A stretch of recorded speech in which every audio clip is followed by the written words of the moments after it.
और आज अपने इस शो में जो व्यक्तित्व जो मौजूद है वो अपने आप में एक सशक्त हस्ताक्षर है मनोविज्ञान की। आपकी जो शादी है वो अरेंज मैरिज थी या लव मैरिज? हम उस युग के प्राणी हैं कि जीवन में बचपन का कोई किस्सा आपको अभी याद आता हो जिसको अभी सोच के भी जोर से हंसी छूट जाती हो? बहुत सारे किस्से थे वैसे, कोई एक सुनाना चाहेंगे तो?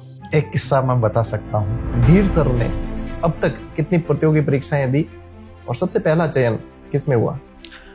मैं पहले तो समझ ही नहीं थी जी, मतलब 2009 में असफल हुआ था, 1500 वैकेंसियां थी। मैं उसमें बहुत रोया था। सारे दिए, मतलब उस समय जो भी आता था ना भर देता था। उस समय जैसे कंडक्टर का आ गया, बैंकिंग ये आ गया, एक डाक कर्मी का आया था, सारे उसका भरा सबका, यार कहीं भी लग जाए, कहीं भी अंदर। मतलब आज के बच्चों कई बार देखता हूँ 4th ग्रेड को देखकर क्रेज है, गलत क्रेज नहीं है। सही है, हमारे अंदर भी था, कहीं भी लग जाए, सही है, किसी भी लग जाए, घुस जाए, ये था। मैंने तो भरा है, तो मुझे नहीं लगता था कि डाक वाला वो डाक दे के आएगा, डाक में कोई भी हो, वो तो भरे सबके सब। लेकिन वो सफलता स्कूल लेक्चर वाले उस एग्जाम में मिली। क्या फीलिंग थी सर उस समय?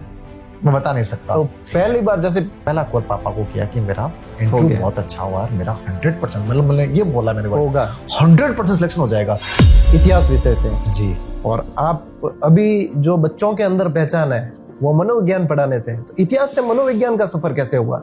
इसके पीछे भी कहानी है जी। इतिहास। अब आपने सफर जो है प्राथमिक शिक्षा से, फिर स्कूल व्याख्याता से आपकी जर्नी कॉलेज लेक्चरर तक आ गई, और इस कॉलेज लेक्चरर से यूट्यूब तक की जर्नी, मतलब यूट्यूब चैनल शुरू करने का आइडिया कहाँ से आया, कब आपने इसके बारे में सोचा और कब शुरू किया, इसके बारे में थोड़ा सा बताएं सर। सर मैं एक बार क्लास में पढ़ा रहा था, मैंने कभी नहीं किया कि मैं इस वजह से किसी को छोड़ के जाऊं। बहुत बड़ा ऑफर आया। अच्छा। वो एक बार दिल्ली से कोई पब्लिकेशन का ऐसा ऑफर आया, मुझे लगा कि ठीक है, नहीं यार बिकना नहीं यार, इस लेवल पे आके बिकेंगे तो नहीं कभी। सही बात। कम काम कर लेंगे, छोटा कर लेंगे। तो अच्छा चल रहा है सर, सुकून है। का जो पेपर बनाने का पैटर्न चल रहा है उससे बहुत सारे विद्यार्थी ऐसे नजर आते हैं कि अंदर से टूट चुके हैं। मतलब एक ही पेपर में सारे तरह के, मतलब एक ही तरह के सवाल कथन कारण। नमस्कार साथियों, बातचीत विद घाणेराव गौरव में आप सभी का स्वागत है।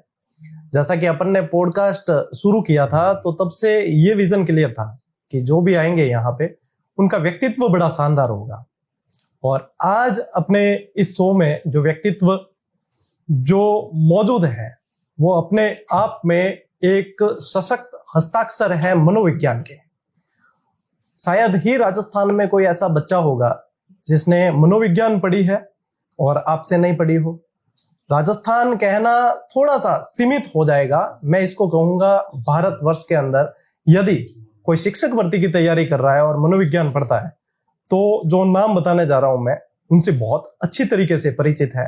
यदि मैं ज्यादा आपके परिचय में कुछ कहूंगा तो शायद छोटा लगेगा, तो उनके मुंह से ही परिचय सुनेंगे।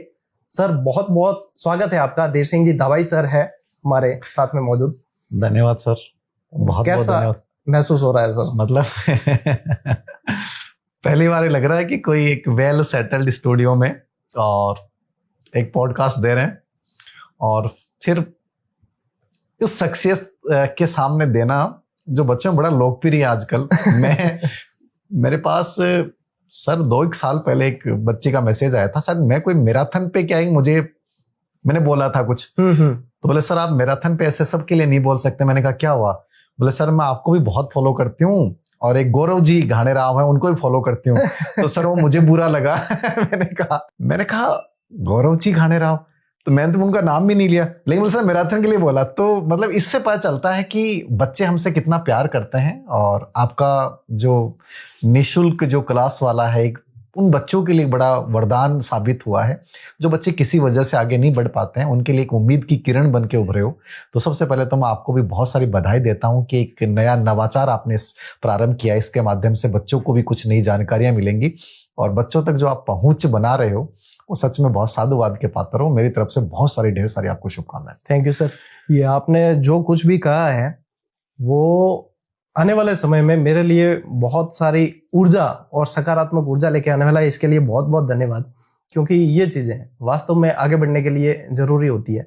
और आप जैसी शख्सियत के मुंह से ये सब सुनना मेरे लिए तो बहुत बड़ी सौभाग्य की बात है। इस पॉडकास्ट को आगे ले जाते हैं सर, और जैसा आपको लगे, मतलब जैसा इसका नाम है बातचीत, तो बस बातचीत ही है। आपको जैसा भी आंसर लगे। मैंने कुछ क्वेश्चन बच्चों से लिए हैं, कुछ मेरी भी जिज्ञासाएं थी, क्योंकि मनोविज्ञान से जुड़े हुए किसी व्यक्ति से इतनी चर्चा करने का सौभाग्य मिलना अपने आप में एक अलग बात है।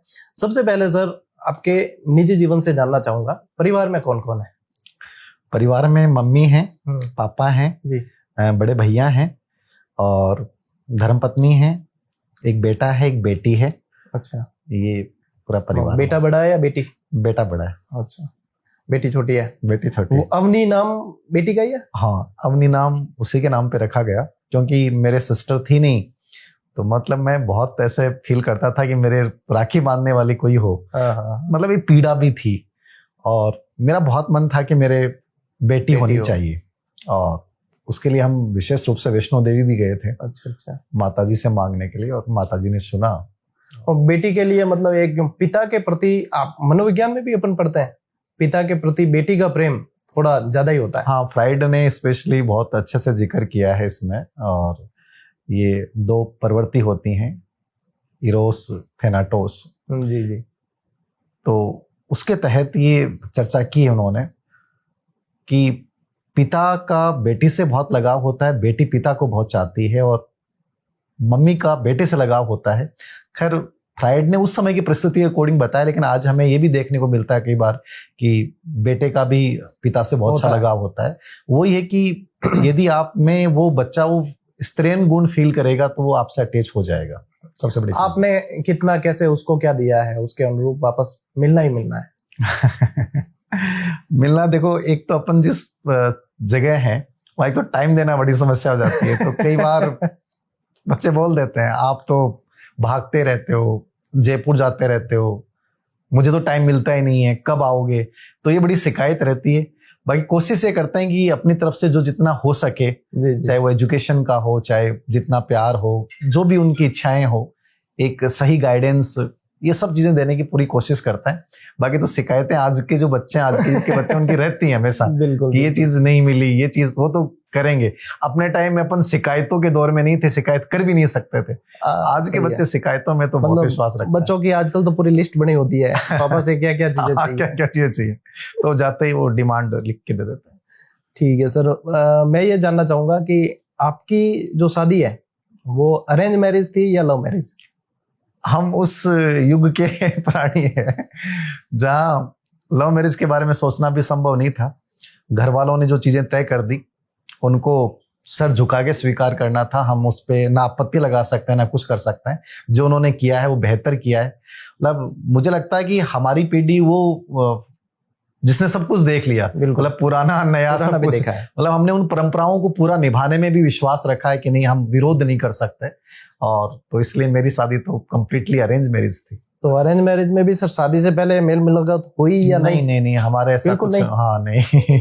देखने का तो मतलब, हाँ, फोटो तो देखी थी हमने, बाकी ऐसा कुछ नहीं था। रूबरू नहीं। हाँ। कब हुई सर आपकी शादी? 21 नवंबर 2007। अच्छा, 2007 में। बिल्कुल सर। अब मैं आपकी प्रारंभिक शिक्षा से जानना चाहूंगा, क्योंकि बच्चे भी जो अपने से जुड़े हैं वो ज्यादातर प्रतियोगी परीक्षाओं के बच्चे हैं, तो उन्हें ये चीजें सारी मतलब कई तरीके से मोटिवेशन देती भी है कि सर की प्रारंभिक शिक्षा, प्राथमिक शिक्षा कैसे हुई, कहाँ से हुई, तो थोड़ा सा उसके बारे में आप बता दें। प्रारंभिक शिक्षा गांव से हुई है, और क्योंकि उस समय स्थितियां भी काफी विकट थी। वो समय था जब, दूसरा, मेरा पढ़ाई में उस समय रुचि भी नहीं थी गौरव जी।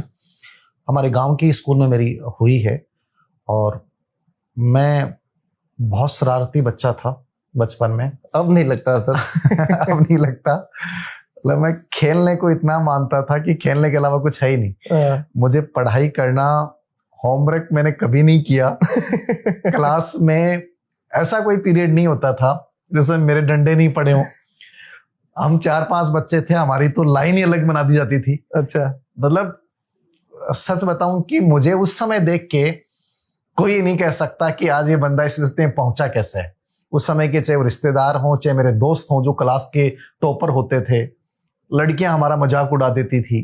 मतलब मुझे आज भी लगता होगा कि कैसे क्या हुआ पता नहीं, कब मतलब मनोवृत्ति चेंज हुई, कब पढ़ाई के प्रति लगा हुआ। उस समय के जो मेरे हालात थे ना, मैं कंप्लीट आस पड़ोस के बच्चों पे पूरी गुंडागर्दी करता था पूरी बटालियन बना के रखता था। स्कूल से आते ही पहला काम ये था, हम खेलते थे धूप में, रात को लेट तक पढ़ते मतलब खेलते थे। और जो उस समय एक दो सीरियल आता था चंद्रकांता वगैरह, चंद्रकांता, उसके में एक्टिंग करते थे, उसमें रोल अलग अलग निभाते थे। उसमें वो शिवदत्त का रोल निभा देता था, आईब्रो वगैरह बड़ी हुई थी उस कैरेक्टर की। हाँ।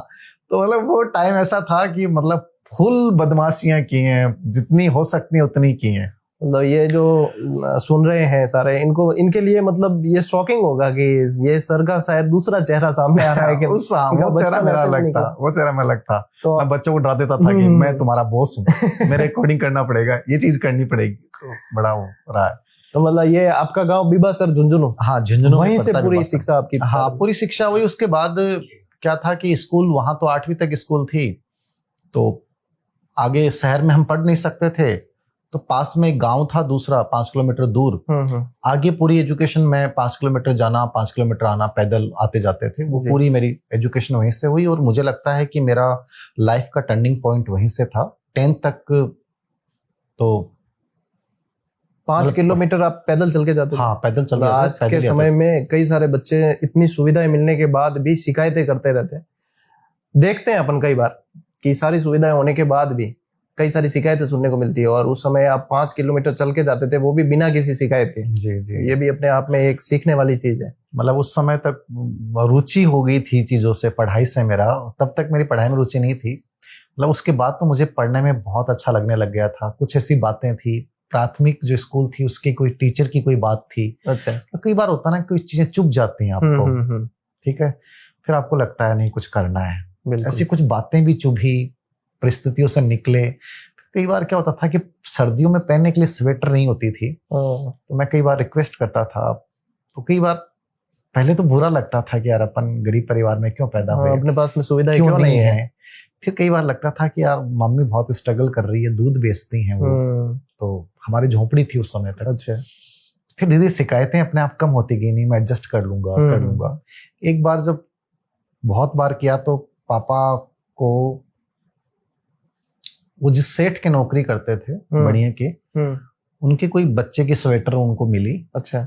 वो स्वेटर मेरे को लाके दी। तो मैं बहुत दुबला पतला था, तो वो स्वेटर बड़ी थी। अब मैं चाचा में पहन गया तो मेरा बच्चों ने मजाक उड़ाया कि ये क्या पहन के आया है, किसकी पहन के आया है।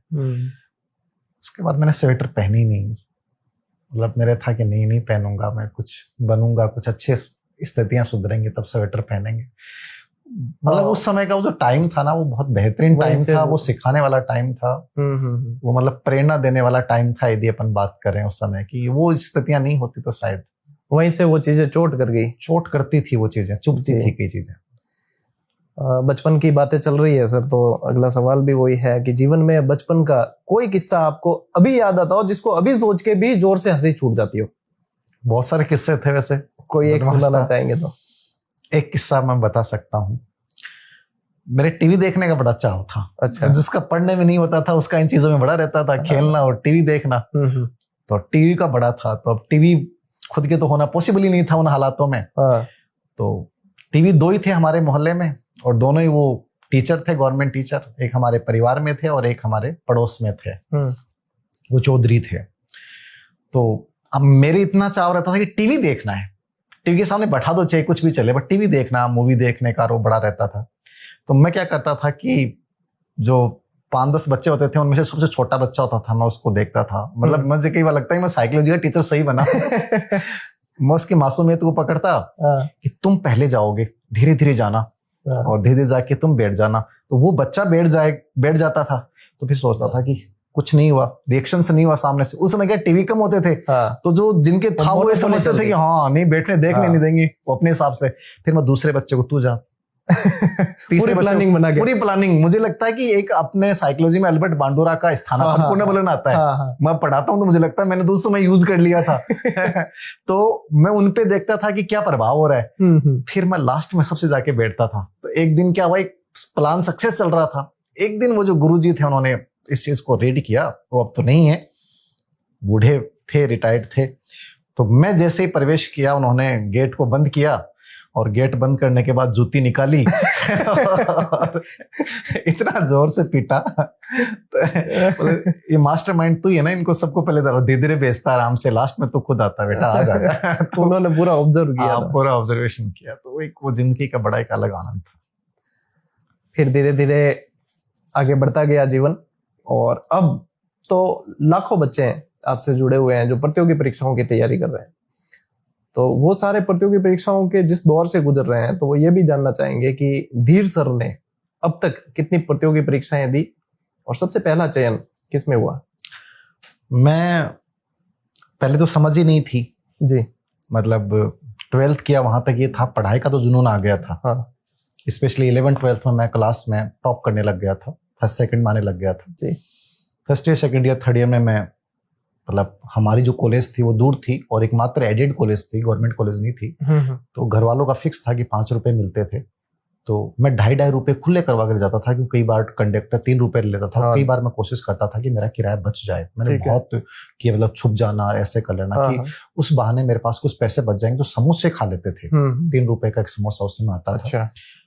उस समय थर्ड ईयर में जब पहुंचे तो ऐसा लगा कि कुछ एग्जाम होती हैं, गवर्नमेंट नौकरी होती है, तब तक तो सोचा भी नहीं था, उससे पहले पता ही नहीं था। फिर हमारे कुछ साथ के अच्छे थे बच्चे, अच्छे बैकग्राउंड के बच्चे थे, उन्होंने कहा कि जयपुर पढ़ने चलेंगे। तो मेरी परसेंटेज बहुत अच्छी थी, ग्रेजुएशन पढ़ाई बहुत करता था मैं, और बाकी चीजें मेरी छूट गई थी। तो उनके साथ जब जयपुर आए तब पता चला कि कंपटीशन क्या होता है, देना चाहिए।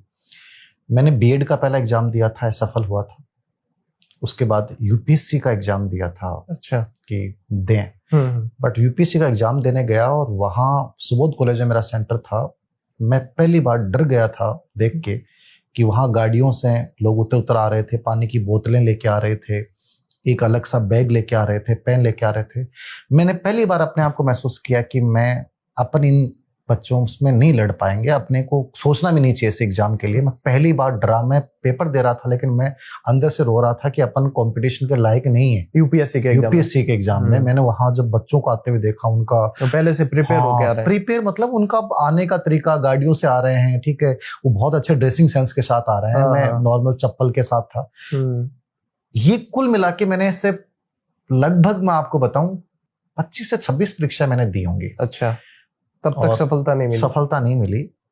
स्कूल लेक्चर का 2010 का एग्जाम जो मुझे लग रहा था कि मुझे नहीं मिला तो सब कुछ खत्म हो जाएगा, वो कंपटीशन ऐसा था जिसमें मुझे सफलता मिली। मेहनत बहुत की थी मैंने, और मैं उस समय तक एक चीज में बहुत विश्वास करने लग गया था। कहते हैं कई बार दिशा ईश्वर देता है, आपको कहाँ से पैदा होती है। विजुअलाइजेशन एक साइकोलॉजी में आपने कभी पढ़ा हो, मैं बहुत विश्वास करता हूँ गौरव जी इस पे। हाँ जी। मतलब आप जिंदगी में जो चीज बनना चाहते हैं उसको धीरे धीरे देखना शुरू कर दो।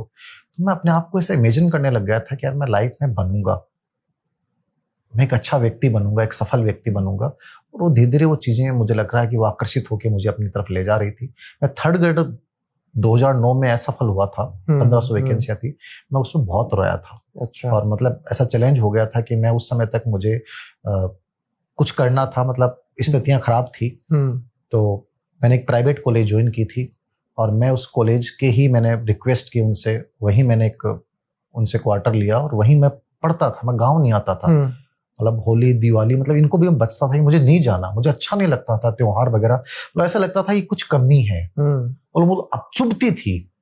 तो वो मतलब वो जो डिटर्मिनेशन था ना, 1.5 साल का, लगता वो बहुत प्यारा था। और उसका परिणाम वो स्कूल लेक्चर थे, उसके बाद आरएस दिए गई 2010 वाली सबसे पहले आपकी मतलब सक्सेस वो इसमें मिली।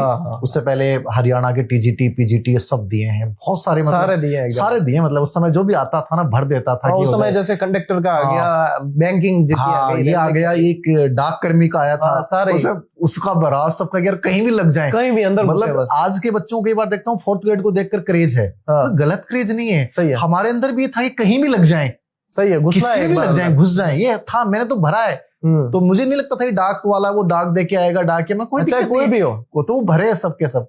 लेकिन वो सफलता स्कूल लेक्चर वाले उस एग्जाम में मिली। क्या फीलिंग थी सर उस समय? मैं बता नहीं सकता। तो पहली बार जैसे हो गया कि हाँ मतलब मैं रिजल्ट देख रहा था, मैं उस एग्जाम को देख के आया था। मैं आज ही बच्चों को बोलता हूँ, आपका इंट्यूशन बहुत तकड़ी ताकत है। सच बताऊं, बच्चे इंतजार करते हैं, मुझे बड़ा अफसोस होता है कि रिजल्ट क्यों देखते हैं। ईमानदारी की बात है कि मैं पेपर दे के आया था, मैं अजमेर मेरा सेंटर था और मैं बस में खड़ा खड़ा गया था क्योंकि सीट नहीं मिली थी। मैं $100 से बैठा था क्योंकि रुकने की जगह थी नहीं, तो मैं अपने रिश्तेदार के घर के रुक के और वहां से $100 से बैठा था। वो रोडवेज बस थी और मुझे आज भी याद है कि उसमें बीच में एक खंबा सा होता है रोडवेज बसों में, मैं उसके पैर लगा के, और उस समय किरण की एक तथ्यात्मक किताब चलती थी। वैसे मैंने टेस्ट किताबें पढ़ी हैं सब्जेक्ट में, लेकिन वो लास्ट टाइम रिवीजन की होती थी। मैं उसके पैर लगा के और 2.5-3 घंटे अजमेर पहुंचने तक मैंने पूरा रिवीजन कर दिया था। मैं पेपर देके निकला, मेरे अंदर ये था कि अपना सिलेक्शन होगा 100%। वापस देखने की जरूरत नहीं। हाँ, मतलब ये इंट्यूशन था और वो बहुत ताकतवर था। और जिस दिन मैं मतलब जहां रहता था वहां मेरे एक आदरणीय सर का टिफिन लेके आता था, क्योंकि मैं टिफिन लेता था वहां से। उनका सर का भी टिफिन, जो हमारे कॉलेज के प्रिंसिपल थे, तो मैं उनका टिफिन लेके, तो अखबार दैनिक भास्कर लेके आ रहा था, उसमें अखबार आते थे। तो अखबार में मैंने सोचा रिजल्ट आ गया, अब मेरे रोल नंबर देखो, आज के बच्चों के रोल नंबर, मेरे रोल नंबर याद थे। हाँ, मैं उसको दोनों टिफिनों को एक हाथ में लिया और मैं से चलते चलते देख रहा हूं और मेरे को रोल नंबर मिले से मैं से यार ये क्या हो रहा है। मतलब उस दिन मैंने टिफिन नहीं खाया और टिफिन फेंक तो फेंका नहीं मैंने, टिफिन नहीं का सर का टिफिन था। मतलब लाइफ में वो खुशी बहुत बड़ी थी। लेकिन आपका मतलब कंट्रोल उस समय भी था, नहीं तो खुशी में कई जने फेंक देते हैं, हो गया बहुत गजब। लेकिन वो एक प्रोसेस थी। उसके बाद इंटरव्यू होना था। उस समय हमारे टाइम में इंटरव्यू होते थे। इंटरव्यू देने गया मैं, मेरा इंटरव्यू बहुत अच्छा हुआ था, मुझे आज भी याद है। मेरे से 52% पूछे गए थे और मैं इंटरव्यू देके बाहर निकला। मैंने पहला कॉल, उस समय मेरे पास फोन आ गया था, तो मैंने पहला कॉल पापा को किया कि मेरा इंटरव्यू बहुत अच्छा हुआ है, मेरा 100%, मतलब मैंने ये बोला, मैंने होगा 100% सिलेक्शन हो जाएगा। मैं जिस बंदे को साथ लेके गया था बस में, वो उन्होंने कहा ऐसा कुछ नहीं होता है, सब चीजें चलती हैं यहाँ पे, आरपीएससी में ये होता है। मैं नेगेटिव हो गया था। लेकिन मैं जब बाहर निकला था तो मेरे ये था कि वहां एक्सपर्ट ने कहा था थैंक यू वेरी मच। मतलब मैंने जो टॉपिक पढ़ाया था बहुत अच्छे से, मेरा पढ़ाने का तो मेरा बहुत शौक था। तो मेरे उस दिन पापा को मैंने बोला कि मेरा हो जाएगा, फिर मैं डर गया था कि नहीं होगा। फिर जिस दिन रिजल्ट आया उस दिन मैं पूरी रात को सोया नहीं। मेरे कुछ साथ के जो यूनिवर्सिटी के दोस्त थे, मैंने उनको कॉल किया, बैठेंगे, मैं उनके साथ बैठा और पूरी रात नहीं सोया मैं। मतलब मेरे लगता है कि मैं सो गया, आंख बंद हो गई, कहीं ये नहीं हो जाए कि सपना तो नहीं था। क्योंकि उस दौर में नौकरी लगना वो भी बहुत बड़ी बात। फिर स्कूल व्याख्याता, उस समय, आज तो स्कूल व्याख्याता फिर भी नॉर्मल हो गया सर, उसमें स्कूल व्याख्याता मतलब बहुत बड़ी बात थी, गजेटेड होना। मतलब मेरे मन में था कि मैं एक बार क्या हुआ था सर, एक चीज और जिक्र कर दूं कि एक स्कूल थी झुंझुनू पे, तो मुझे डॉक्यूमेंट अटेस्टेड करवाने थे, तो डाक विभाग से फॉर्म भरा और मैं उस स्कूल में चला गया, घुस गया। तो उस स्कूल में एक प्रिंसिपल थे, तो उन्होंने मुझे बाहर निकाल दिया। अच्छा, ऐसे अटेस्टेड थोड़ी होते हैं डॉक्यूमेंट, कौन हो तुम, कैसे हो, मैं कैसे कर दूं, तुम्हारे फर्जी भी हो सकते हैं। उन्होंने मुझे बड़ा नेगेटिव डिमोलाइज किया। तो मेरे दिमाग में उस दिन भी ये था कि यार मैं कभी स्कूल लेक्चर बन गया तो मैं कभी अटेस्टेड करने के लिए मना नहीं करूंगा। तो मेरे ये था कि जिस दिन मेरा सिलेक्शन हुआ और मुझे जिस दिन पोस्टिंग मिली जिस स्कूल में, मैंने अगले दिन चाव करके वो मोहर बनवाई कि मुझे मोहर बना के दो। और मैं मोहर साथ रखता था सर। तो वहां स्कूल में जाता था तो कई लोग कहते थे अरे बिना जाने मत करो, और मैं हर व्यक्ति का डॉक्यूमेंट अटेस्टेड करता था। मुझे लगता था उस व्यक्ति ने कितना मना किया होगा, कितने लोगों को नेगेटिविटी आती थी, मेरे में बहुत नेगेटिविटी आती थी उस समय। तो मुझे लगा कि मैं सबका डॉक्यूमेंट अटेस्टेड करूंगा, और इस दौर में एक डॉक्यूमेंट गलत भी अटेस्टेड हो गया मेरे से। अच्छा, और उसका एक नोटिस भी आया था। कि मुझे खुशी है सर कि मतलब वो चीज मतलब सुकून देती है कि मना नहीं किया मैंने कभी किसी बच्चे को। फिर आपका असिस्टेंट प्रोफेसर वाला सर कब क्लियर हुआ? फिर सर असिस्टेंट प्रोफेसर फिर क्या हुआ, मुझे लगने लग गया कि मैं प्राइवेट कॉलेज में पढ़ा चुका था, वो छोटे बच्चे थे, बच्चों के साथ बहुत अच्छा लगता था मुझे। मतलब मैं हमेशा स्कूल में थोड़ा डोमिनेंट टाइप रहता, बच्चों से दूरी बना के रखता था कि टीचर का एक रोब होना चाहिए। तो फिर उसके बाद मुझे लगने लग गया कि यार मैं कॉलेज में जाऊं तो जिले पे बच्चों को पढ़ाऊंगा, वहां से कितने बच्चों की जिंदगी बदल सकता हूं। तो कॉलेज का मेरा ड्रीम था सर, हायर एजुकेशन। हाँ, और उसके पीछे मेरी एक विजुअलाइजेशन की घटना, मैं यहाँ चर्चा नहीं करूंगा सर, बड़ा हो जाएगा अपना। मैंने लाइफ में 3 चीजें विजुअलाइज की हैं और वो तीनों मेरी लाइफ में आई हैं। मतलब एक मैजिक पावर है सर। मैं आज भी बच्चों को क्लास में बोलता हूं, कंप्लीट मैजिक है, मनोविज्ञान है पूरा। आप जिस चीज को चाहो उसके बारे में सोचना शुरू कर दो, एक दिन वहां निश्चित रूप से पहुंच जाओगे। मतलब आपको सोचना जरूरी है उसके बारे में। हाँ, आप ये सोच रहे हो कि मुझे इस पद पे पहुंचना है, इस कॉलेज में जाना है, मुझे इस व्यक्ति के साथ बैठ के चाय पीनी है, तो ऐसा हो जाए कि मुझे गौरव जी के साथ एक पॉडकास्ट करना है। अब मैं कैसे कर सकता हूं? बच्चा सोच रहा है बेरोजगार हूं, ये नहीं होगा। होगा, नकारात्मकता मत लाना, उस विचार को सोचना, अवचेतन मन में ले जाना। मैं निश्चित रूप से विश्वास करता हूं कि पता नहीं क्या होगा सर, वो चीजें होती हैं। एक दिन वो बच्चा सक्सेसफुल बनेगा, वो इतना बड़ा सक्सेसफुल बनेगा, आप उसको बुलाओगे और उसे लगेगा यार ये कैसे हुआ। मेरे साथ ऐसी 3 बड़ी घटनाएं हुई और कॉलेज लेक्चर का मेरा सिलेक्शन उस दूसरे विजुअलाइजेशन का परिणाम था। मेरा उसी कॉलेज में जाना, उन लोगों के पास जाना, कंप्लीट मुझे पूरा मैजिक लगता है। मुझे कोई कहे कि जादू क्या है, तो मैं मानता हूं कि जो चीज तुम सोचना शुरू करते हो, जो बनना चाहते हो उसके बारे में सोचना शुरू कर दो, तुम निश्चित रूप से पहुंच जाओगे। 2014 में वैकेंसी आई और 18 में फाइनल रिजल्ट आया और मैं उदयपुर क्लास लेने जा रहा था। अच्छा। बस में बैठा बैठा, मेरे क्लास लेने का बहुत शौक था सर, और क्योंकि कर्जा था तो मैं सुबह से लेकर शाम तक क्लास है, यहाँ वहां जहां मौका पड़े। तो मैं उदयपुर जा रहा था बस में, स्लीपर में। अच्छा। तो झुंझुनू रहता था उस समय। सीकर के पास बस पहुंची, रिजल्ट आया, मैंने रिजल्ट देखा। अब रिजल्ट देखा तो मुझे पता था कि सिलेक्शन तो मेरा हो रहा है, क्योंकि मेरे रिटर्न में नंबर बहुत अच्छे थे सर, हमारा ग्रुप बना हुआ था, लेकिन सिलेक्शन तो मेरा होगा। तो मैंने देखा कि मेरे रैंक आगे 7 लिखा हुआ, तो मुझे लगा ये तो नहीं हो सकता, 7वीं रैंक तो नहीं आ सकती आपकी। फिर मैंने 2 बार 3 बार मेरे एक दोस्त से कहा कि मेरे रोल नंबर देख के बताओ, उसने बताया। लेकिन सर मैं ये कह सकता हूँ कि मैं उस दिन भी क्लास लेने गया, मैं रुका नहीं। घर वालों ने कहा कि घर पे प्रोग्राम करेंगे, अपने गाँव का एक पहले प्रोफेसर बने थे, मैं दूसरा था, प्रोग्राम करेंगे। बहुत खुशी थी उनको जी। मुझे दुख भी है कि मैं उनके साथ खुशी नहीं मना पाया। अच्छा। लेकिन मेरे था कि मैंने क्लास के लिए वहां कह रखा है मैं क्लास लूंगा। लेकिन सर जो खुशी आपको पहली जॉब में मिलती है ना, वो फिर बाद में नहीं मिलती। कितनी बड़ी नौकरी लग जाना, आप पहली सफलता आपकी जिंदगी का मतलब वाइब्रेशन होता है। रोंगटे खड़े हो जाते हैं। मतलब उस दिन लगता है कि मुझे नींद नहीं आ जाए, नहीं सुबह ऐसा लगेगा कि झूठ था, वापस ये नहीं हो जाएगी। हाँ, तो बाकी सब RS भी दिए मैंने, खूब दिए हैं जी, बट अंतिम प्रक्रिया में कभी शामिल नहीं हो पाए। तो आपका असिस्टेंट प्रोफेसर इतिहास विषय से है जी, और आप अभी जो बच्चों के अंदर पहचान है वो मनोविज्ञान पढ़ाने से है। तो इतिहास से मनोविज्ञान का सफर कैसे हुआ? इसके पीछे भी कहानी है जी। इतिहास मेरे 12th में नहीं था, मेरे संस्कृत साहित्य, हिंदी साहित्य, पॉलिटिकल साइंस में मेरे नंबर अच्छे आते थे। लेकिन मुझे जब कॉलेज में गया तो पहली बार लगा मुझे इतिहास पढ़ना है। तो मेरा इंटरेस्ट था, तो इतिहास को मैंने फर्स्ट ईयर में चुना। अच्छा। फिर जब B.Ed की तो मैं वहां साइकोलॉजी के प्रोफेसर थे डॉक्टर NS श्रीवास्तव, बहुत अच्छे विद्वान जी। मतलब एक टीचर का कितना बड़ा रोल होता है आप समझिए। उनकी मैं क्लास लेता था, मैं खो जाता था सर। मतलब मैंने क्लास कभी नहीं छोड़ी, ग्रेजुएशन में पूरी क्लास ली। आजकल बच्चे कॉलेज में आते नहीं, हम इंतजार करते हैं 10 या 12 बच्चे आते हैं, मन नहीं करता कैसे पढ़ाएं बच्चों को। मैं हमेशा क्लास लेता था सर, कॉलेज में भी, और तो B.Ed में उनकी क्लास में लेता था। मैं खो जाता था, मतलब उनका एक एक उदाहरण सर मुझे आज भी याद है। अच्छा। एक एक उदाहरण साइकोलॉजी का, मुझे लगा कितना अलग विषय है, मैं इस विषय को जीना चाहता हूँ सर। वहां से मेरा इंटरेस्ट क्रिएट हुआ और मैंने कि ये पता था कि इस विषय में गवर्नमेंट वैकेंसियां नहीं आती, तो मुझे पता था कि इतिहास को छोड़ना नहीं, इसको रखना है। और इतिहास का कोई ऐसा कंपटीशन नहीं था सर जो ऑब्जेक्टिव जो मैं नहीं निकाल पाया। मैंने हर ऑब्जेक्टिव एग्जाम निकाला इतिहास का। लेकिन साइकोलॉजी मेरा सर प्रेम बन गया था, सही बताऊं। मैंने इसको विषय को जिया बहुत है। मतलब इसको बहुत पढ़ा मैंने, बहुत जिया है, और मुझे पढ़ाना सर बहुत अच्छा लगता है मनोविज्ञान। विशेष रूप से ऑफलाइन मुझे कोई कहना तो बहुत आनंद आता है। ये आपका विषय के प्रति प्रेम ही है जो आज साइकोलॉजी पढ़ा के आपका मतलब भारतवर्ष में सारे बच्चे जो शिक्षक भर्ती की तैयारी कर रहे हैं लगभग सारे बच्चे आपसे साइकोलॉजी। हाँ, मतलब बाहर के बच्चे, बंगाल वगैरह के इनके बच्चों को मैसेज आ जाते हैं, तमिलनाडु। मैं देखता हूँ कई बार आपके बिहार के बच्चों के, तो अच्छा लगता है मतलब ये चीज की हाँ एक पहचान बनी, अच्छी बनी है जी जी, सुकून मिलता है। और मैंने ये भी देखा है कि आप जैसे कोई बच्चा चयनित होता है तो एक परंपरा आपने चला रखी है पेन देने की, तो वो एक बहुत बड़ा मोटिवेशन है।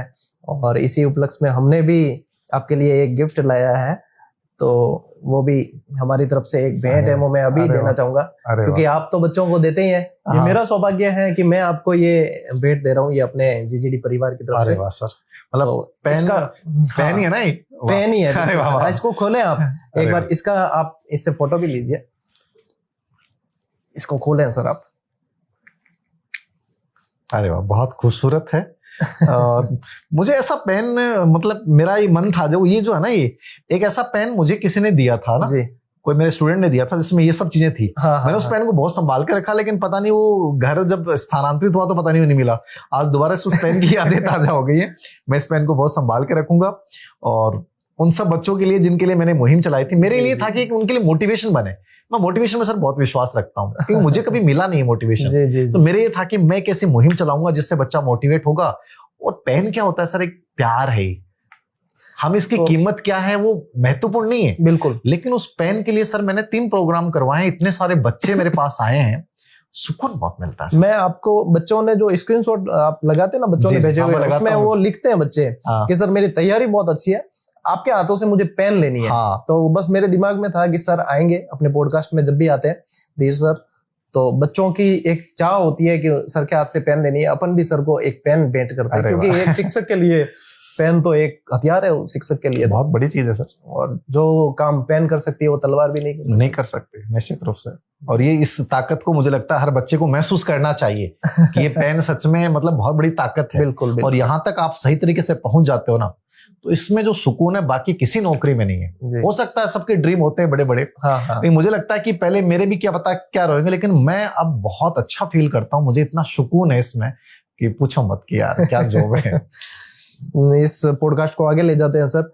अब आपने सफर जो है प्राथमिक शिक्षा से फिर स्कूल व्याख्याता से आपकी जर्नी कॉलेज लेक्चरर तक आ गई, और इस कॉलेज लेक्चरर से यूट्यूब तक की जर्नी, मतलब यूट्यूब चैनल शुरू करने का आइडिया कहाँ से आया, कब आपने इसके बारे में सोचा और कब शुरू किया, इसके बारे में थोड़ा सा बताएं सर। सर मैं एक बार क्लास में पढ़ा रहा था, तो एक बाड़मेर का बच्चा था, बच्चे उसमें बहुत बाहर के बच्चे आते थे जी, क्योंकि उसमें ऑफलाइन का दौर था। तो 2 बच्चे, बाड़मेर के 2 बच्चे थे, वो आगे बैठे थे। अच्छा। तो वो उनके पास एक फोन था, तो आगे बैठते थे। अमूमन हम देखते हैं क्लास में लड़कियां आगे बैठती हैं, वो 2 लड़के बैठते थे। तो बड़ा उनका वो चाव से सुनते थे। मैंने देखा एकदम फोन को उल्टा रखते थे। मैंने कहा ये क्या कर रहे हो तुम?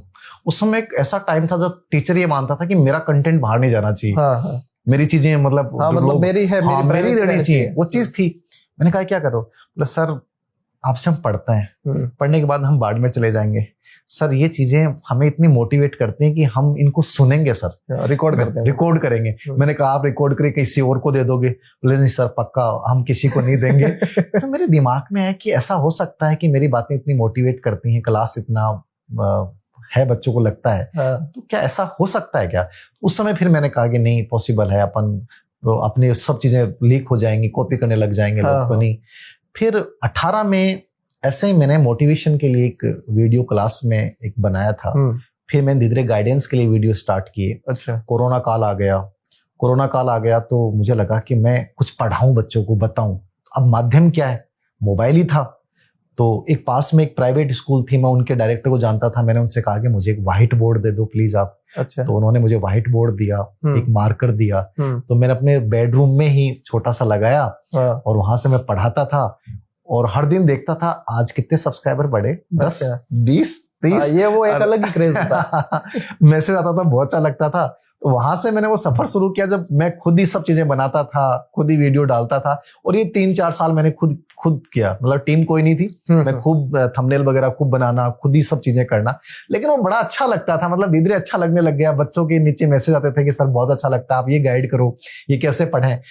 2020 लास्ट में, 21 प्रारंभ में फिर जाके थोड़ा सा इसमें मैंने थोड़ा व्यवस्थित रूप से कंटेंट डाला। 18, 19, 20 में मैंने मुश्किल से 6-7 वीडियो मोटिवेशनल वीडियो डाले होंगे। उसके बाद धीरे धीरे मैंने मनोविज्ञान को थोड़ा पढ़ाना स्टार्ट किया, कुछ टॉपिक्स पढ़ाए, मैंने खूब सारे टॉपिक पढ़ाए। मुझे लगता है एक बार पूरा मनोविज्ञान मैंने यूट्यूब पे पढ़ा रखा है। क्लासें मैंने लगभग क्लासें मैंने डाल रखी है लगभग। और बच्चा यदि सर्च करके देख ले कोई भी टॉपिक और आगे लिख ले धीर सर, तो वो क्लास आ जाएगी। हाँ, मैंने क्लासें उस समय खूब डाली है कि जो बच्चा मान लो कोर्स नहीं ले सकता, वो बच्चा पढ़ ले। है काफी क्लासें मैंने देखी। और सर मेरा ये भी रहा कि मेरे हमेशा से रहा कि मैं ऑफलाइन बैच चलाता था पर्सनली। तो कोई बच्चा मेरे को कभी भी बोल देता था कि सर मैं समर्थ नहीं हूँ, मैंने कभी उसको कहा ही नहीं। मैं ये पूछने वाला था सर आपसे, मेरे ये बहुत ऐसे कई बच्चे होते हैं जैसे कि विधवा बहनें होगी, या जिनके पास में कोई सोर्स ही नहीं है। तो उनके लिए भी जैसे कि आप बता रहे हैं अभी, तो उनके लिए आप मतलब ऐसे मेरे बैच में भी कोई बच्चे ने मेरे को आके बोल दिया ना, मैंने जाना नहीं कि उसके क्या रीजन है। कोई बात नहीं, आप बैठो क्लास लो। बहुत सारे ऐसे बच्चे, और बहुत सारे बच्चे बने भी हैं। और मुझे लगता है ये हमारे अंदर होना चाहिए, क्योंकि मेरे को पढ़ाने में इतना अच्छा लगने लग गया कि सर उस समय तक तो पैसा तो चलो आता है आपके पास जी, और ऐसे तो पैसा आता है, लेकिन वो जो चीज है ना, वो चीज आपको बहुत बड़ा बनाती और है। ऐसी सुकून रिक्वेस्ट मिलता है। जो करते हैं बच्चे सर, मैंने देखा है वो वास्तव में चयन ले लेते हैं सर, सर, वो सिलेक्शन ले लेते हैं। बहुत ऐसे बहुत बच्चे हैं, मतलब एक बच्चा तो ऐसा था कि वो मतलब मेरे को ऐसे कहता था कि सर मैं फीस नहीं दूंगा, पढ़ूंगा। मैंने हाँ बैठो। वो मेरे पास डेली आता था और मेरे से कहता था, अभी पॉलिटिकल साइंस में इसको लेक्चरर है, वो कहता था कि सर आपके पास कोई जादू है, आपसे पढ़ा हुआ बच्चा सिलेक्ट हो जाता है, तो आप मुझे कोई ऐसा मंत्र दो। मैंने कहा कोई मंत्र नहीं है सर, दो। वो 3-4 बैचों में पढ़ा, वो सिलेक्ट नहीं हो रहा था। साइकिल पे आता था बेचारा, गरीब बच्चा था वो, बढ़िया बच्चा था वो। तो मेरे पास ऑफिस में आके मुझे पानी पिला के जाता, सर कोई मंत्र है तो बता दे, कोई मंत्र है तो बता दे। तो मैंने उसको एक मंत्र बताया, एक इस पे हाथ पे लिख कि मैं आई कैन डू इट, मैं इस बार स्कूल व्याख्याता बन जाऊंगा, ये लिख। ये सबसे बड़ा मंत्र है। हाँ, तो वो लिख के लाता था सर, और उस भर्ती में सिलेक्ट बन गया। बताइए, तो यही तो जादू है। आपने अभी जादू की बात की, तो बच्चों के लिए ये जादू है। आपने कहा था कि मैं जो सोच रहा हूँ वही चीज हो रही है, तो वो जादू है। बच्चे ने वो महसूस किया, आपने वही ऊर्जा जो है उस तक पहुंचाई, तो इसीलिए बच्चे बहुत प्रेम भी कर रहे हैं। तो क्या भविष्य में हम धीर सर को किस रोल में देख सकते हैं? मोटिवेशनल स्पीकर, या इतिहास के शिक्षक, या मनोविज्ञान के शिक्षक, या एक जादूगर? बड़ा इंटरेस्टिंग सवाल है। मैं सही बताऊं, मैं किस रूप में मुझे देखना चाहिए, मेरा ये मन है कि मैं मतलब उन लाखों बच्चों की उम्मीद बना रहा हूँ बस।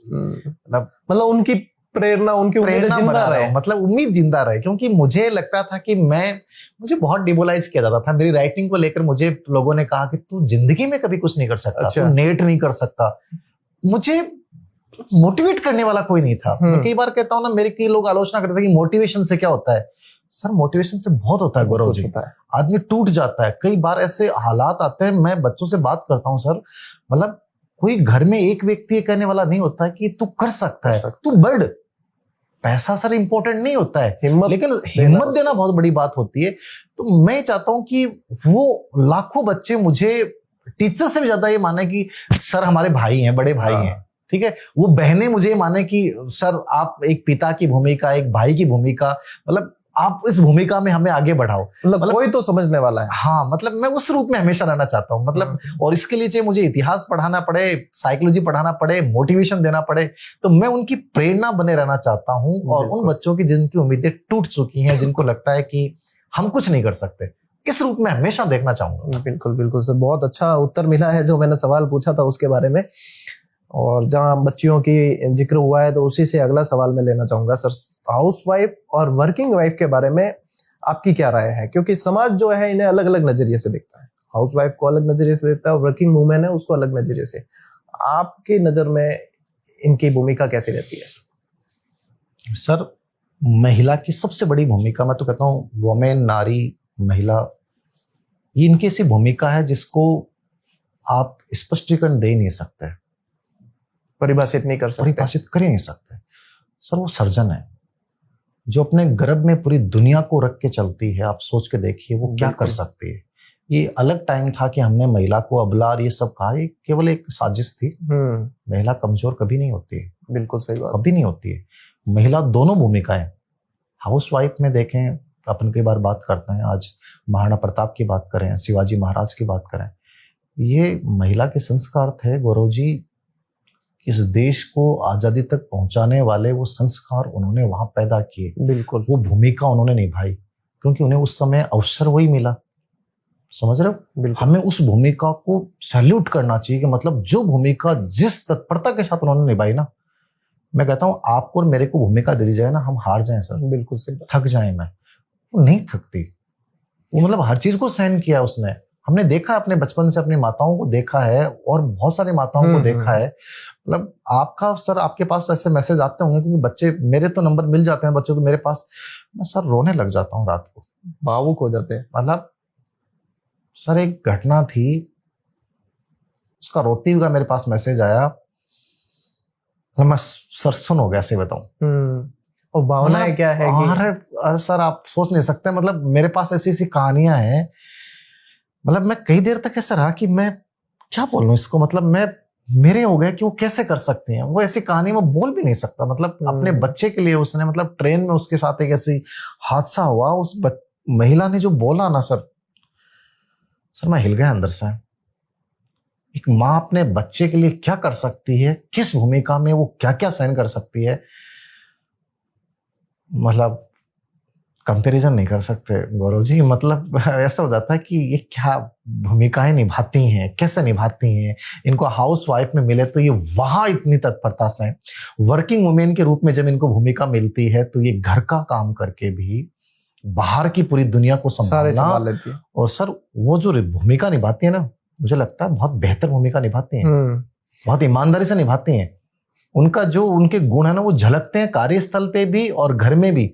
दो दो भूमिकाएं एक ही शरीर के द्वारा निभाना संभव नहीं होता अपन पुरुष तो मतलब एक काम करने लगे हैं तो एक में ही करके और फिर वापस दूसरा नहीं कर पाते। हाँ, मैं सर मुझे लगता है मैं नहीं कर सकता, मैं पढ़ा सकता हूँ, पढ़ा कितना भी, बाकी और चीजें नहीं हो सकती, मैनेज करना नहीं हो सकता। तो मुझे लगता है कि जो नजरिया, कई बार मैं बच्चों से बात करता हूँ, मेरे पास लड़कियों के तो बहुत आते हैं, मतलब पता नहीं वो मेरे में क्या देखती हैं, तो मेरे को कह देती हैं सर शादी हो गई, शादी के बाद जो है ये सपोर्ट नहीं करते, कोई ऐसा कहता है कि तुम नहीं बन सकते। तो मैं उन परिवारों से सर इस पॉडकास्ट के माध्यम से कहना चाहूंगा कि जो भूमिका निभा रही है ना उसमें उनको चुनने की स्वतंत्रता मिलनी चाहिए।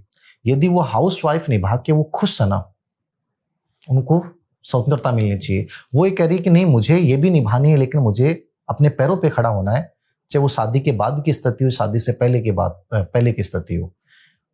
उन परिवारों को आगे आना चाहिए, ऐसी महिलाओं को आगे बढ़ाने में उनको स्वतंत्रता देनी चाहिए, सपोर्ट करना उनको चाहिए। उड़ने का आसमान मिलना चाहिए। साहब हमने दबाया है इनको पहले, और आप ये देखो कि ऐसा नहीं कि हमेशा दबाया गया है।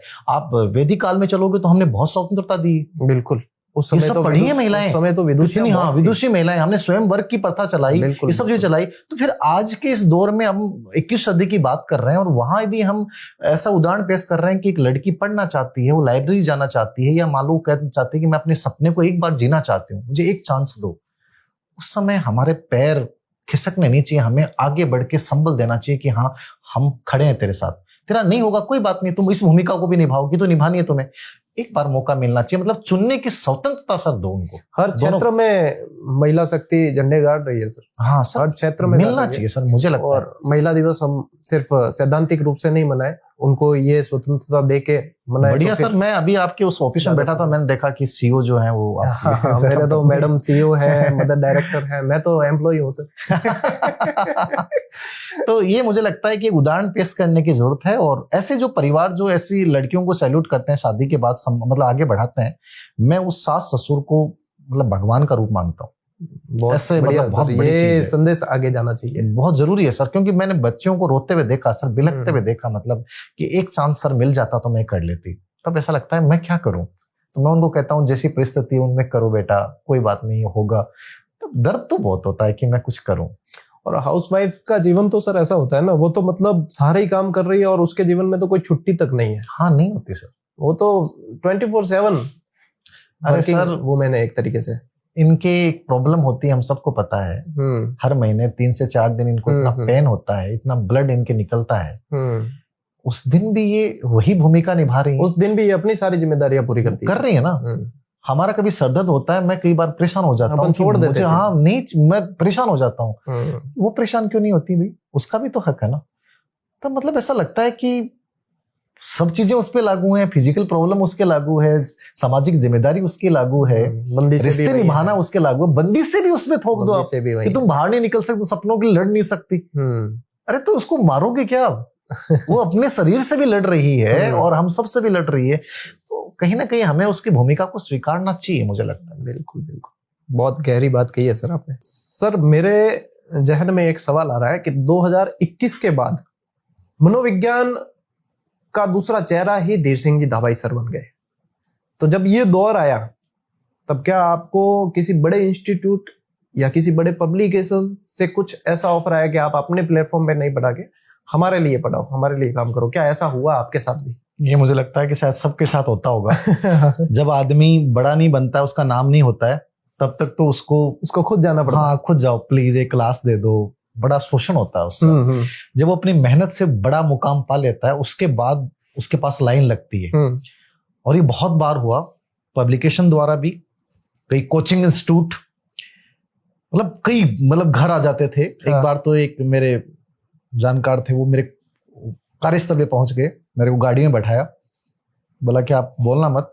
तो गाड़ी का उन्होंने कुछ खोला और बोल देखो ये दिख रहा है एडवांस। हाँ मतलब खूब सारी गड्डियां थी।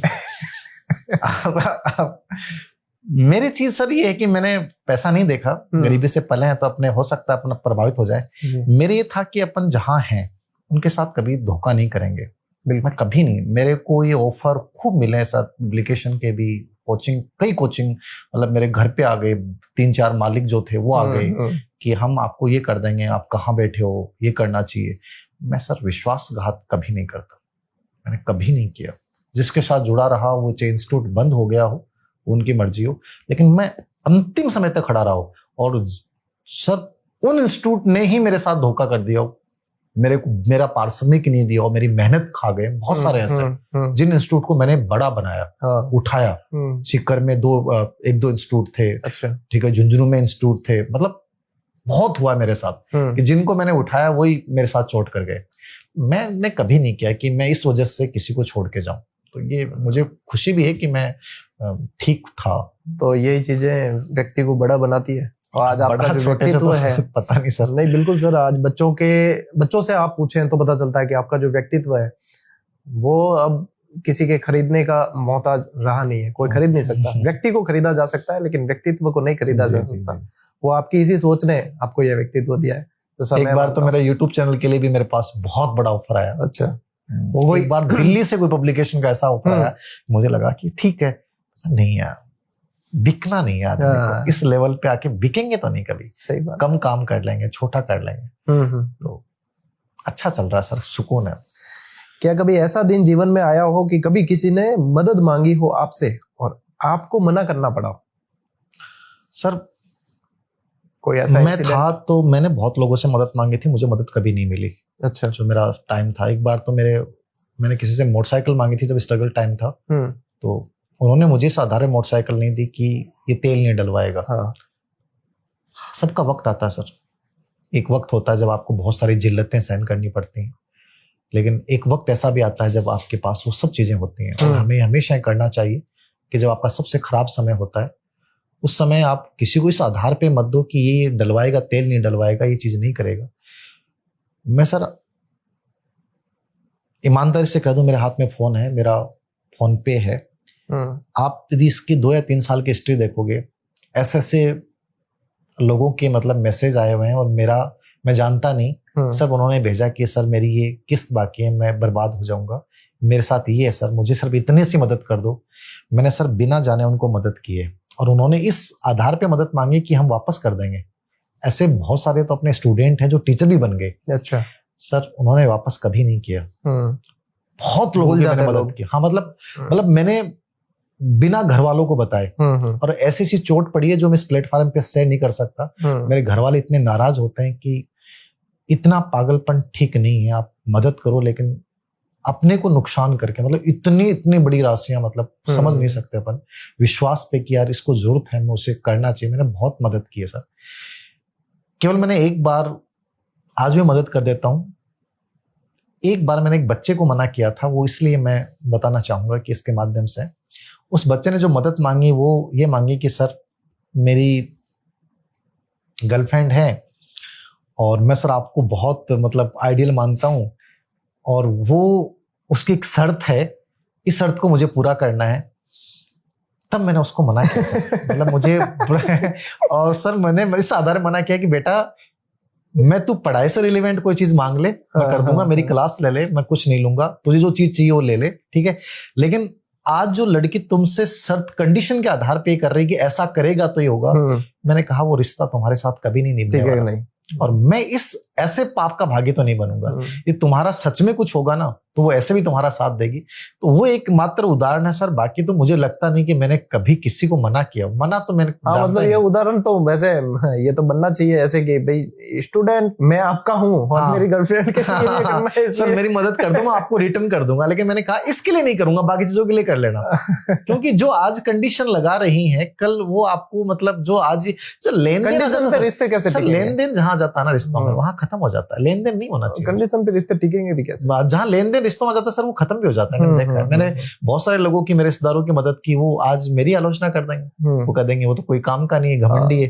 तो ये लोगों भी का है। नजरिया बन जाता है। आप लोग जिसकी भूल जाते हैं कि किस समय किसने कभी मदद नहीं की। याद रखते सब। आप कितना भी कर देना, लास्ट में जाके आपको लगेगा कि नहीं मैंने मूर्खता की है। फिर भी सर मैंने, या तो इसी भाव से करो कि वापस तो लौट के आना नहीं अब है, मेरे साथ तो हमेशा ऐसा ही हुआ, लौट के आया ही नहीं है। और ये दिमाग में रखो कि लोग भूल जाएंगे। तो लोग भूल जाएंगे बस ये। हाँ मतलब आप बस अपेक्षा मत रखोगे किसी से। तो अपेक्षा रखोगे तो बड़ी तकलीफ होती है फिर कि यार इसने ऐसा कैसे बोल दिया, मैंने तो इसके लिए ही किया था, ये दर्द होता है। ठीक है सर, अब अपने पॉडकास्ट में अपना मतलब एक है कि जब भी पॉडकास्ट लेते हैं तो उसमें 2 राउंड ऐसे चलाते हैं जो थोड़े सी मनोरंजन भी होता है उसमें, और ये रैपिड फायर सेशन कहलाएगा। अच्छा। इसमें मैं आपसे पूछूंगा और आपको एक शब्द में जवाब देना है। कुछ चीजें हैं और आप चाहो तो एक्सप्लेनेशन भी दे सकते हो। सर, पसंदीदा मिठाई? गुलाब जामुन। फेवरेट खेल? क्रिकेट। क्रिकेट सर इसको जिया है और तो इतना पागलपन था। मैं मजाक की बात नहीं कर रहा, मैं कहता हूँ घरेलू क्रिकेट होता है ना, अपने घरेलू क्रिकेट मतलब अपने गांव का। हाँ, गली क्रिकेट। वहां मैंने कोई 8,000 से अधिक विकेट लिए हुए। अरे तब तो ये सर का तो रिकॉर्ड है, मतलब गांव में तो ओपनिंग बैट्समैन भी था मेरा, अरे वाह। बहुत बड़ा था सर क्रिकेट खेलना। मैं मतलब सब चीज छोड़ देता था। तो ऐसे टीम छाटते होंगे तो आपको लेने के लिए तो मारा मारी होती है। हाँ मतलब मैं सर अच्छा बॉलर और अच्छा मतलब ऑलराउंडर की तो वैसे भी भूमिका काफी रहती है। हाँ सही है, मुझे बहुत अच्छा लगता था। पसंदीदा अभिनेता, हीरो? आज के दौर में तो अलग पसंद है, कोई भी, पहले का भी। पहले के दौर में संजय दत्त पसंद थे, आज के दौर में मतलब बाद में मेरे इरफान खान मुझे बहुत। आज का दौर में भी संजय दत्त है सब, धुरंधर। संजय दत्त तो है ही है, लेकिन उस समय क्या था, बचपन था ना, तो संजय दत्त की एक्टिंग और धुरंधर में मारना और वो सब चीजें तो अच्छा लगता था ना।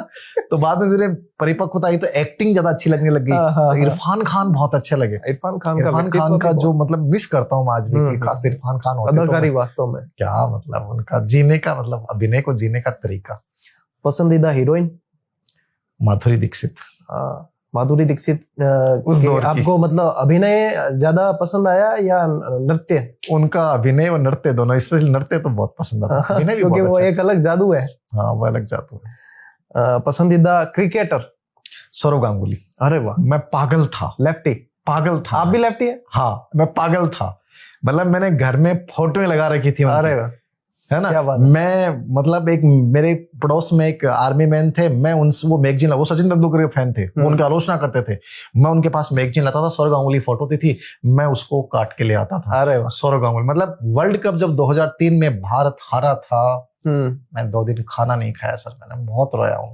तो क्रिकेट के प्रति बहुत क्रेज है आपका? पढ़ाई मतलब 12वीं तक तो बहुत ज्यादा था, उसके बाद मुझे लगने लग गया ना कि पढ़ाई अपना कैरियर है, तो उसके बाद मैंने उसको डाउन कर दिया था साइडलाइन। बाकी वैसे मुझे सर बहुत था। वैसे सौरव गांगुली वाला एग्रेशन मैंने आपके मोटिवेशन में भी देखा है। हाँ मैं पहले एग्रेसिव होके मोटिवेट करता था, क्यों नहीं कर सकते, क्यों कैसे कैसे रोने की बात करें। मुझे मतलब शिकायतों वाली बात सर बहुत चुभ देती थी कि बच्चे रोते रहते हैं, शिकायत करते रहते हैं, सर मेरे साथ उसने ऐसा कर दिया, मैं नहीं कर पाऊंगी, मर जाऊंगी। मुझे लगता क्यों नहीं कर सकते आप, तो वो मेरे अंदर था सर, मैं बहुत एग्रेसिव होके बोलता था। और तो बहुत शांत हो गया हूँ, बहुत ज्यादा परिवर्तन आ गया। हाँ बहुत परिवर्तन। मैं तो काफी टाइम से देख रहा हूँ आपको, तो मैं देखता था सर ने तो काफी चेंज कर दिया। बहुत परिवर्तन आ गया सर, पहले बहुत एग्रेसिव होके बोलता था। Favourite podcaster? सर ये मतलब पहले तो सुनते ही नहीं थे, अभी में 1-2 साल में। हाँ ये अपने है ना, क्या नाम है, देखो नाम मुंह से निकल रहा है, आप मुझे हिंट तो मैं बताता हूँ। ये जो किससे रिलेटेड? न्यूज से रिलेटेड? न्यूज से रिलेवेंट है वो शुभंकर। हाँ शुभंकर मिश्रा, उनका अच्छा लगता है बोलने का तरीका, वो अलग ही मतलब अदाकारी उनकी भी अलग है। शुभंकर मिश्रा का अच्छा, उनके पॉडकास्ट मैंने खूब सुने। पसंदीदा 4 व्हीलर गाड़ी? सर अब सपना तो ये है कि रेंज रोवर होनी चाहिए। इसका एक अलग, पहुंचेंगे कि नहीं पहुंचेंगे पता नहीं। नहीं आएगी सर, आपने वो बताया था अभी कि जो सोचते हो वो आती है। वो है मतलब। तो और उस सर एक दौर तो था कि जब मैंने सोचा नहीं था। अच्छा। मैंने 17 तक मैंने कभी नहीं सोचा मेरे पास गाड़ी होगी। 17 तक मेरे था, मैं मोटरसाइकिल पे आता था, जाता था, अप डाउन करता था 150 किलोमीटर। सोचा नहीं था, पहली बार स्विफ्ट सेकंड हैंड गाड़ी मिली तो बड़ी खुशी हुई थी, उसको सजाता था, साफ करता था। तो वो एक अलग दौर है सर। हाँ सभी चीजों की जब फर्स्ट टाइम होता है वो काफी, हाँ वो बहुत अलग याद रहता है वो। सही बात। पसंदीदा नृत्य या गाना? सर इसका राजा हिंदुस्तानी का जो गाना है परदेसी बहुत अच्छा लगता है। आजकल जैसलमेर में बड़ा बजता है ये। हाँ जैसलमेर वाले। पसंदीदा राजनीतिक नेता? अटल बिहारी वाजपेयी। मैं मतलब अटल जी इनसे की तो बहुत, आवाज ही मतलब हाँ, मैं सर इनके स्पीच संसद के सुनता था, मैं इनके लिखता था इनकी बातें, मतलब मैं सुन के इनकी चीजें लिखता था अटल बिहारी वाजपेयी जी की। बड़ी गहराई होती थी इनकी बहुत प्रभावित, कविताओं में भी। हाँ, मैं सर बहुत इनकी डिबेट सुनता था तो मुझे बहुत अच्छा लगता था। पसंदीदा सिविल सेवक? सर ऐसा कोई विशेष नहीं है, एमएन दिनेश साहब अच्छे लगते हैं, आईपीएस, अच्छा। मतलब उनकी कार्यशैली अच्छी लगती है। बाकी कोई इतना विशेष कोई रहा नहीं है मेरा। आध्यात्मिक चेहरा? आध्यात्मिक चेहरा मेरे आइडियल स्वामी विवेकानंद हैं। अच्छा। और दूसरा यदि मैं किसी को बहुत सुनता हूँ और जिनकी बातें मुझे बहुत प्रभावित करती हैं वो ओशो हैं। अच्छा, ओशो। हाँ, इन दो को मैं बहुत अच्छा मानता हूँ। स्वामी विवेकानंद का तो ये है कि मैं जहाँ भी गया, जहाँ भी रहा, कॉलेज, स्कूल, मैंने हर जगह स्वामी विवेकानंद को लगाया है, उनकी बातों को। मेरे रूम में, मेरे बेडरूम में, मेरे स्टूडियो में ऐसी कोई जगह नहीं मिलेगी जहाँ स्वामी विवेकानंद नहीं। मैंने हर जगह रखा। मेरे अभी तो फोन मैंने नया लिया है, मेरे सब फोनों का जो वॉलपेपर होता था स्वामी विवेकानंद की। मैं सुबह जब 4 बजे उठूं, मैं उस व्यक्ति को देखूं तो मेरे अंदर एक मोटिवेशन आए कि इन्होंने क्या किया है, अपन क्यों नहीं कर सकते। उनके नाम में भी मोटिवेशन। मैं हमेशा वॉलपेपर सर मैंने उनका रखा है, मैंने कभी किसी और का वॉलपेपर कभी किसी का लगाया नहीं। अच्छा। हमेशा उनका लगाया जी। ये दो व्यक्ति मुझे बहुत पसंद। परिवार में सबसे प्रिय? परिवार में सर सबसे प्रिय वैसे तो अपने मम्मी से अपना बहुत लगाव होता है। अच्छा। फिर क्या है, बेटी होने के बाद होता है ना, बेटी से बहुत लगाव हो जाता है। तो वही मम्मी और बेटी से बहुत लगाव है। सबसे पसंदीदा पुस्तक? आप अपनी भी बता सकते हो। मतलब मेरी खुद की? आपके ऊपर चॉइस है। यदि आपको जो भी पुस्तक ने प्रभावित सबसे ज्यादा किया, आप अगर अपनी पुस्तक कोई अच्छी लगती है या जो आपको पढ़ने में अच्छी लगती हो। सर मुझे लगता है कि मुझे 2 किताबों ने बहुत प्रभावित किया है। एक विंग्स ऑफ फायर, अच्छा, एपीजे अब्दुल कलाम साहब की, और एक संभोग से समाधि। अच्छा, ओशो की, ओशो की है। बहुत वो बताती है कि जीवन क्या है, यथार्थ से आपको परिचय करवाती है, तो पढ़नी चाहिए। बाकी मैंने इन 2 सालों में बहुत किताबें पढ़ी हैं। साइकोलॉजिकल, एटॉमिक हैबिट्स हर बच्चे को पढ़नी चाहिए। अच्छा। द सीक्रेट हर बच्चे को पढ़नी चाहिए, उससे एक आपको विजुअलाइजेशन का पता चलता है। ठीक है, पावर ऑफ पॉजिटिव माइंड, सकारात्मक चिंतन की शक्ति, पावर ऑफ अनकॉन्शियस माइंड, मतलब मनोविज्ञान पे मैंने बहुत बुक्स पढ़ी हैं। लेकिन मुझे यदि आप 1 या 2 किताब चुनने के लिए कहो तो मैंने बोला आपको। पसंदीदा घूमने की जगह जहां आपकी जाने की इच्छा हो या जाकर अच्छा लगा हो? सर जाके अच्छा तो मुझे ऊटी में लगा था। अच्छा, साउथ बहुत। हाँ, और मेरा मन जो है वो कश्मीर और अंडमान निकोबार, इन 2 का भारत में देखने। आपने साउथ को नॉर्थ से सीधा ही कनेक्ट कर लिया है। उत्तर से दक्षिण को जोड़ने की कला एक शिक्षक में ही हो सकती है। यहाँ 2 जगह जाने का बहुत मन है। जी जी। पसंदीदा रिश्तेदार? अब इसमें परिवार मतलब आप जो ब्लड रिलेशन है उसके अलावा बताना आपको। मतलब ब्लड रिलेशन के अलावा रिश्तेदार? सर मैं क्या इंट्रोवर्ट रहा तो ज्यादा रिश्तों में ज्यादा उलझा। रिश्तेदार नाराज हो जाएंगे सर आपसे देखने के बाद। नहीं, मैं अपने मामा जी से बहुत था। हाँ। तो वो आज नहीं है इस दुनिया में। अच्छा। उनसे बहुत मैं अटैच था रिश्तेदारों में। बाकी मैं बहुत कम लोगों से बातचीत कर पाता था। मैंने किताबों को इतना, मामा जी से तो मैं अटैच था, उनके जाने का मुझे बहुत दुख था। बाकी मैं ज्यादा घुल नहीं पाया किताबों में और परिवार से बाहर निकल ही नहीं पाया, सही बताऊं। जी। अगला लेते हैं, पसंदीदा गायक कलाकार? अरिजीत सिंह। अरिजीत सिंह जी ने अभी सुनने में आया कि प्लेबैक सिंगिंग छोड़ दी। बहुत दुख हुआ सर उस दिन। इनके गाने आपको वहां लेके जाते हैं, फील करवाते हैं, सुकून देते हैं। एक अलग मतलब शांति महसूस होती है। बहुत अलग सर अरिजीत सिंह कि इस आधुनिक दुनिया में भी इस तरीके से कोई सिंगिंग कर रहा है। गाने मैंने पहले सुनने का मुझे बहुत शौक था, सबके सुने हैं, सोनू निगम साहब के, सबके सुने हैं, ठीक है ना। लेकिन इन्होंने जो छाप छोड़ी है ना, वो मतलब कभी ऐसा मौका मिलेगा अरिजीत सिंह से मिलने का आपको? मतलब बड़ा खुशनसीब वाला दिन होगा। मैं दिल्ली इवेंट में जाता रहता हूँ, वहाँ पे आते हैं ये। यदि ऐसा कुछ हुआ तो मैं बताऊंगा। जरूर जरूर, मतलब मेरे लिए तो बड़ी बात। हाँ बिल्कुल बिल्कुल सर, मैं अगर मिला तो उन तक पहुंचाने की कोशिश करूंगा, या फिर ऐसा यदि सोर्स मिलता है कि मिलने का सौभाग्य मिले तो फिर मैं आप तक जरूर ये चीज बताऊंगा। शिक्षा की नगरी? सर मैं ही मानूंगा कि शिक्षा की नगरी वर्तमान दौर में, और मैं हूँ जहां, मैं उसको मानता हूँ, जयपुर। सीकर को सर। सीकर। फेवरेट भर्ती परीक्षा जिसे पढ़ाना अच्छा लगता हो? विशेष रूप से रेट के बच्चों को पढ़ाना बहुत अच्छा लगता है, क्योंकि वो बड़े मासूम बच्चे होते हैं, निकल के आते हैं, उन्हें बड़ी जिज्ञासा होती है। फ्रेशर्स भी बहुत वो होते हैं। क्लास में से पूछते हैं, सर ये चीज कैसे है, ये क्यों हुई है, कैसे हुई है। वो बड़ा मजा आता है, इंटरेस्ट आता है कि वो सवाल जब पूछे मैं उनको जवाब देता रहूं। वो मध्यम अवस्था में आ जाते हैं, हाँ। ना तो बिल्कुल लो कैटेगरी के हैं, ना हाँ। वो बिल्कुल हाई कैटेगरी के। बहुत मजा आता है उनके साथ। पसंदीदा त्योहार? सर होली बहुत अच्छा लगता है। अच्छा, होली रंगों का त्योहार। रंगों का त्योहार है, मतलब हाँ वो रंग बहुत अच्छा लगता है, आकर्षक मौसम की सीजन? सर्दी। सर्दी। ये हमेशा मेरे भी फेवरेट है सर, 12 महीने रहे। हाँ, मेरे भी फेवरेट है। गर्मी पसंद नहीं मुझे। Best friend? सर मैं एक नाम नहीं बताऊंगा, कहीं नाराज हो जाएंगे, बट हैं जो हैं मेरे, मतलब मैंने सर एक चीज इस पे मैं थोड़ी सी बात करूंगा जी। मैंने हर जगह इसमें बहुत धोखे खाए हैं फ्रेंड्स के नाम पे। मतलब मुझे लगता है कि दोस्ती एक बहुत अलग चीज है सर। मैं ये पूछने वाला भी था बहुत आपसे। सुंदर चीज है। आप पूछने वाले थे क्या? जी। तो वो पर्सन कि यही दोस्ती के क्या मायने हैं आपकी नजरों में? सर मुझे लगता है कि दोस्त वो होता है जो आपके साथ एक बोरी नमक खाए। समझ में आ रहे हैं आप? बहुत गहरी बात है। मतलब मेरी लाइफ में ऐसे ऐसे लोग आए जो आते ही ऐसा लगा कि ये तो बहुत बेहतरीन है, उन्होंने इतना प्रेम दिखाया अभी तक, 1-2 साल पहले तक बात है। सर वो मुझे तोड़ के चले गए कंप्लीटली, बहुत बुरी तरह तोड़ा मैंने। फिर मेरी लाइफ में वर्तमान में कुछ दोस्त हैं, 4 से 5 दोस्त हैं सर, वो बहुत खुश हूं मैं। उन्होंने हिम्मत बंधाई, बहुत हिम्मत बंधाई, मैं हर चीज शेयर कर लेता हूँ। एक बहुत नजदीक है मेरे, मैं हर चीज शेयर कर लेता हूँ उनके साथ, हर चीज। बहुत उनको लेकर कभी मुझे डर नहीं लगा कि कहीं भी किसी भी चीज को लेकर मैं असुरक्षित नहीं हुआ।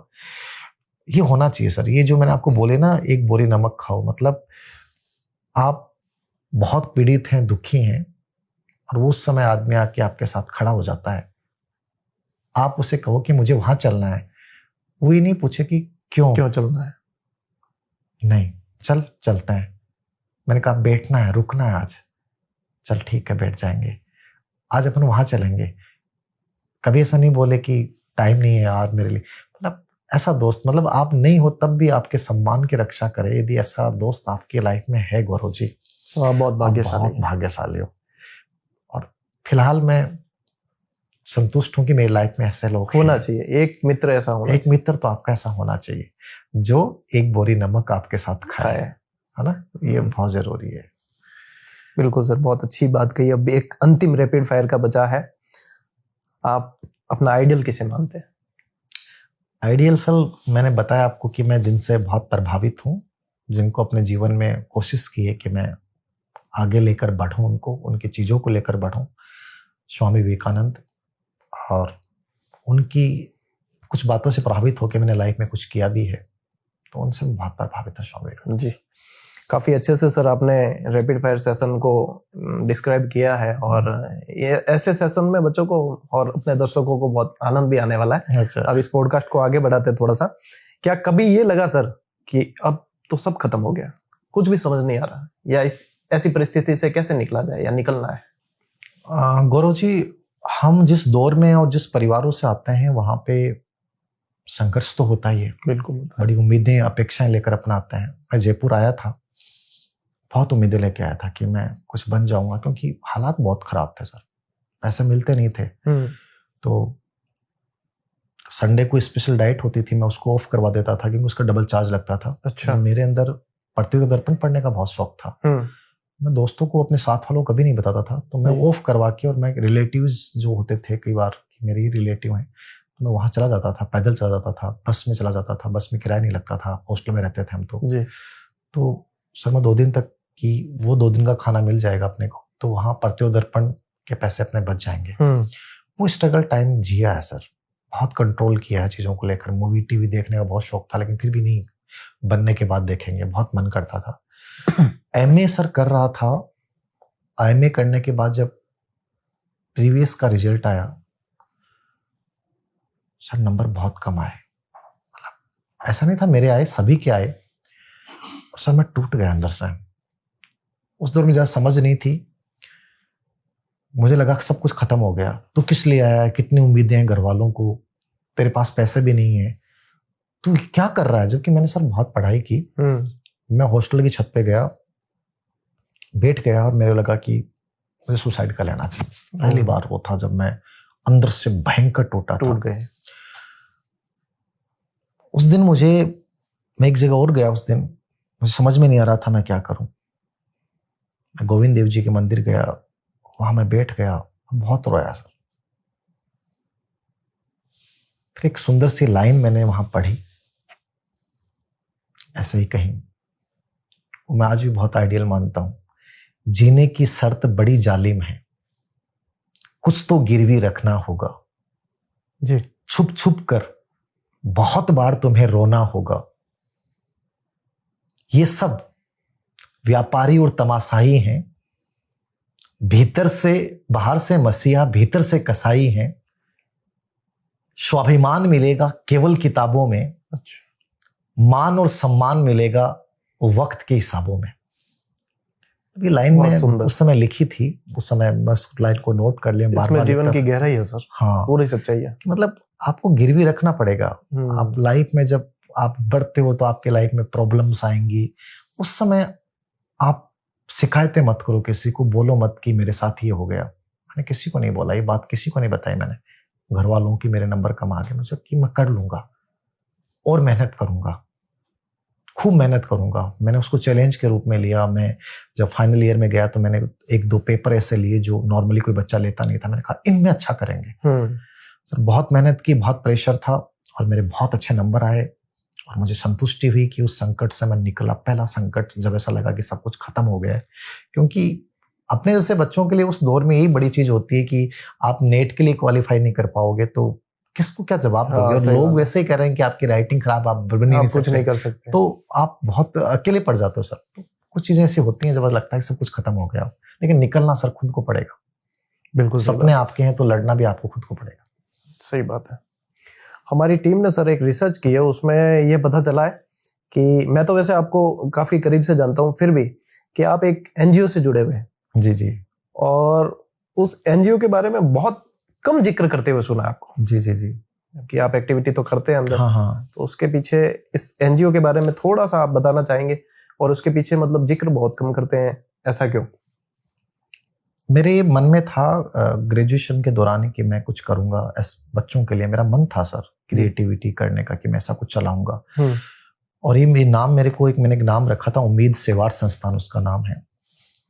तो कोरोना काल में सर उम्मीद सेवा संस्थान। हाँ, उम्मीद सेवार संस्थान। तो कोरोना काल में सर मैंने बिना किसी को बताए मैंने बहुत परिवारों तक फूड पैकेट पहुंचाए। अच्छा। किसी के जरिए कि तुम वहां पहुंचाओ, मैं पैसे देता हूँ। कई लोगों ने उसमें गलत भी पैसे करवा लिए, ऐसे ही फोटो भेज के सर देखो हमने आज ये भेजा है। हाँ। कोई बात नहीं, मुझे बहुत सुकून मिला था। उसके बाद मुझे लगा कि मैं एजुकेशन में इसको लेकर बहुत करूंगा। मैंने कई बच्चों को निःशुल्क पुस्तकें वितरित करवाई हैं कई जगह कि ये पुस्तकें इनको चाहिए, इनको दे दूं। मैं कई बार फुटपाथ वगैरह पे बच्चों के पास जाके उनकी वैसे कि तुम ये खाना खा लो, वो खा लो। मुझे लगा कि पहले तो मैंने ऐसे ही काम किए, फिर मैंने इसको एक सहकारी सोसाइटी के रूप में रजिस्टर्ड करवाया। लेकिन मैंने जिक्र इसलिए नहीं किया कि लोग कहेंगे कि हाँ फायदा लेने के लिए, हाँ फायदा लेने के लिए किया, तो मैं इसका बहुत कम जिक्र करता हूँ। लेकिन मुझे कई बार लगता है कि ये चीजें होनी चाहिए, आप लोगों के बीच जाएं तो पता भी चलना चाहिए कि आप ऐसा कोई एनजीओ चला रहा है।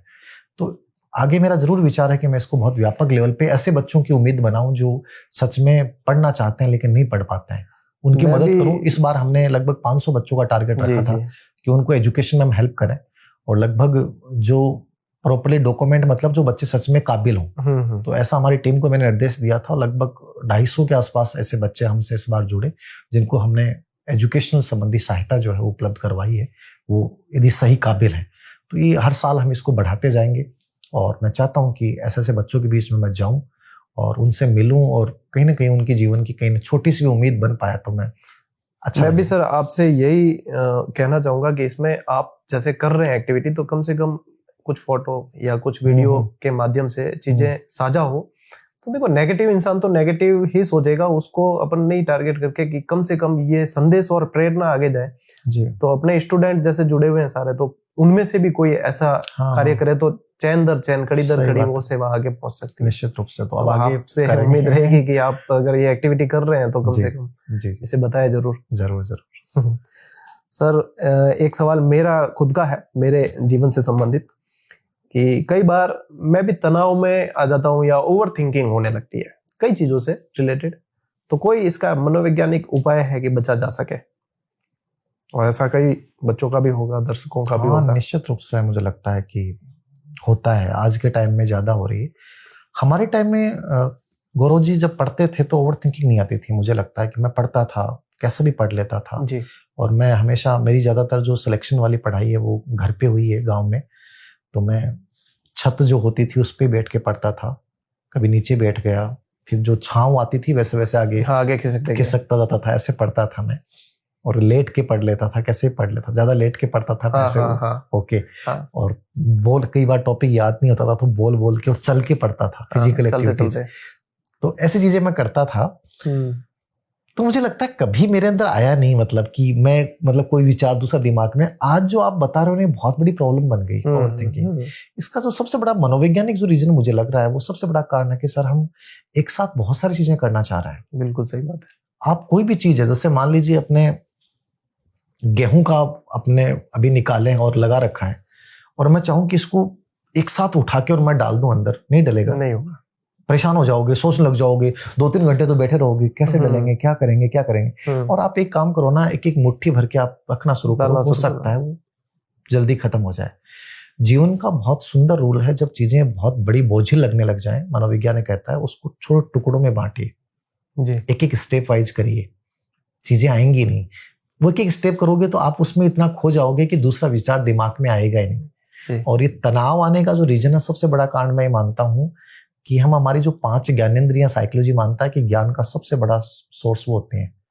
और हमारे अपने बूढ़िया लोग क्या करता है, मारवाड़ी का मायने बिल्कुल, कि सिर्फ आगला जो 4 कदम है ना, बाप पर ध्यान दे, मतलब बहुत ज्यादा आगे के नहीं, बहुत ज्यादा के ध्यान मत दो। मैं मारवाड़ी में बोलिया करता, बिल्कुल। तो मेरे दादाजी की बात मुझे याद है, नहीं तो फिर गिर जाओगे। तो मतलब वो 4 कदम देखो आप। अब हो क्या रहा है, हम 80% वो चीजें देख रही हैं जो हमारी ग्रोथ ही नहीं कर रही हैं। ऐसी बातें सुन रहे हैं, ऐसी बातें देख रहे हैं, कानों से सुन रहे हैं अनाप से चीजें, आंखों से अनाप से चीजें देख रहे हैं, वो चीज जो हमारा रियल मकसद है वहां हम ध्यान नहीं दे पा रहे हैं। और जब ऐसी अवांछित चीजें बहुत सारी आपके लाइफ में आएंगे तो ओवर थिंकिंग का कारण भी बनेंगे और तनाव का कारण भी बनेंगी। तो मुझे लगता है कि हमारी जो 5 ज्ञानेंद्रियां हैं, उनको हमें बाहर के बजाय अपने अंदर की ओर इंटीग्रेटेड करना चाहिए, अंदर की ओर डाल देना चाहिए।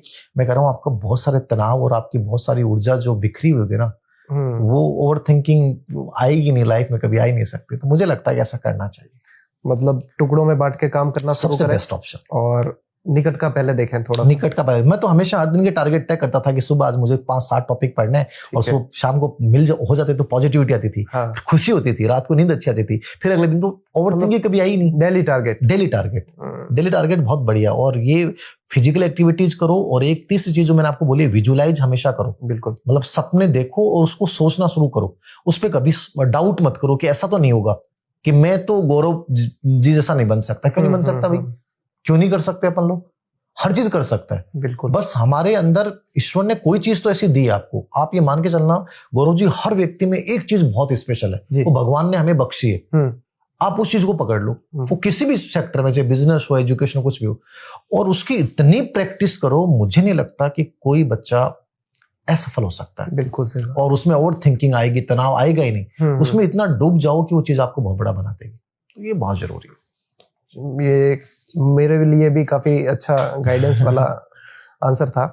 सर एक और चीज आज के ट्रेंड से ही रिलेटेड, कि आजकल मोबाइल रील्स का एक एडिक्शन सा चल रहा है, बहुत ज्यादा। बच्चे, बूढ़े, कोई भी जिसको भी देख रहे हैं, मोबाइल हाथ में आ गया, दूसरे काम के लिए ले रहे हैं, पता नहीं वो काम कहाँ जा रहा है, आधा घंटा निकल गया, 1 घंटा निकल गया, रखने के बाद फिर याद आता है कि लिया किस लिए था। कैसे बचा जाए इससे?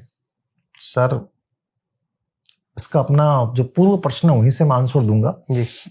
आज हम रील्स की बात कर रहे हैं, पहले सर क्या रील्स होती थी क्या अपने टाइम में? बिल्कुल नहीं। तो फिर उस समय क्या होता था? एक्टिविटी फिजिकल ज्यादा करते थे, और भी चीजें होती थी।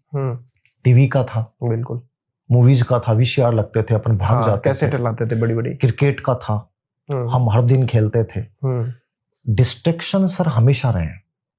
आज रील्स आ गई, उस समय और बहुत सारी चीजें थी जी, बहुत सारी चीजें थी जो हमें लगता है कि आज ज्यादा है, मुझे लगता है उस समय भी उतनी ज्यादा थी। लेकिन जब ये एहसास हुआ कि मुझे लाइफ में बड़ा बनना है और मेरी ग्रोथ यहां से होगी, तो इसका मतलब है मुझे उस चीज को छोड़ना पड़ेगा जो मुझे कमजोर बना रही है। ये सर था। मैंने क्रिकेट को छोड़ा, ईमानदारी से बता रहा हूं, मैंने क्रिकेट को कंप्लीटली छोड़ दिया, मैं खेला ही नहीं उसके बाद, जबकि मेरा वो तो रुचि थी, मैं जीत सकता था, लेकिन मैंने उसको छोड़ा सर। मुझे लगा कि मैं नहीं कर पाऊंगा, मुझे पूरी एनर्जी वहां लगानी है। मैंने टेलीविजन देखना, मेरे लिए मूवी देखना बहुत बड़ी बात थी, जिसके मैंने पिटाई खाई है, मूवीज का इतना ज्यादा था। मैंने कंप्लीटली सर जयपुर आके मैंने मूवी नहीं देखी।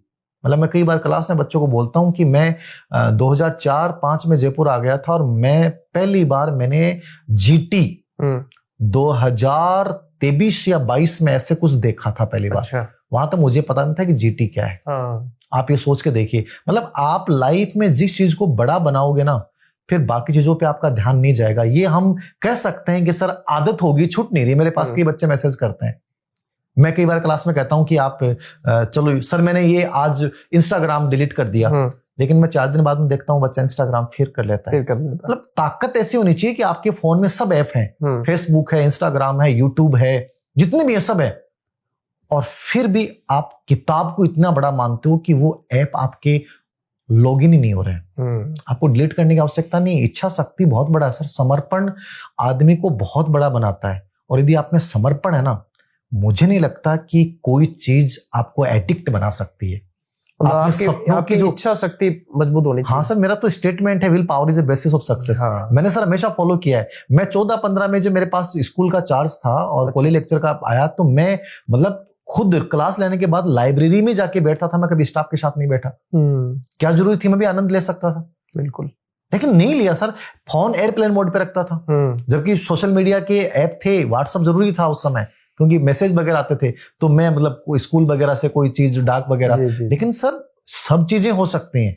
मैं नहीं कहता कि आप सोशल मीडिया से कंप्लीट दूर हो जाओ, रील्स मत देखो, लेकिन आप इतने एडिक्ट मत बनो कि वो आपका पूरा समय और आपको अपने लक्ष्य से दूर लेके जा रही है। जो आपको कमजोर बना रही है वो चीज आपके लिए अच्छी नहीं हो सकती। आप इतना कॉन्फिडेंस से ये बात कह पा रहे हैं क्योंकि आपने खुद ये चीज करके देखी। मैंने किया है, और मुझे ये बहुत बुरी बात लगती है, कोई बच्चा कहता है सर मैं निकल नहीं पा रहा हूँ। मैं सर इसमें चक्रव्यूह में फंस चुका हूँ, मैं इससे निकल नहीं पा रहा हूँ। ऐसा कुछ नहीं हो सकता।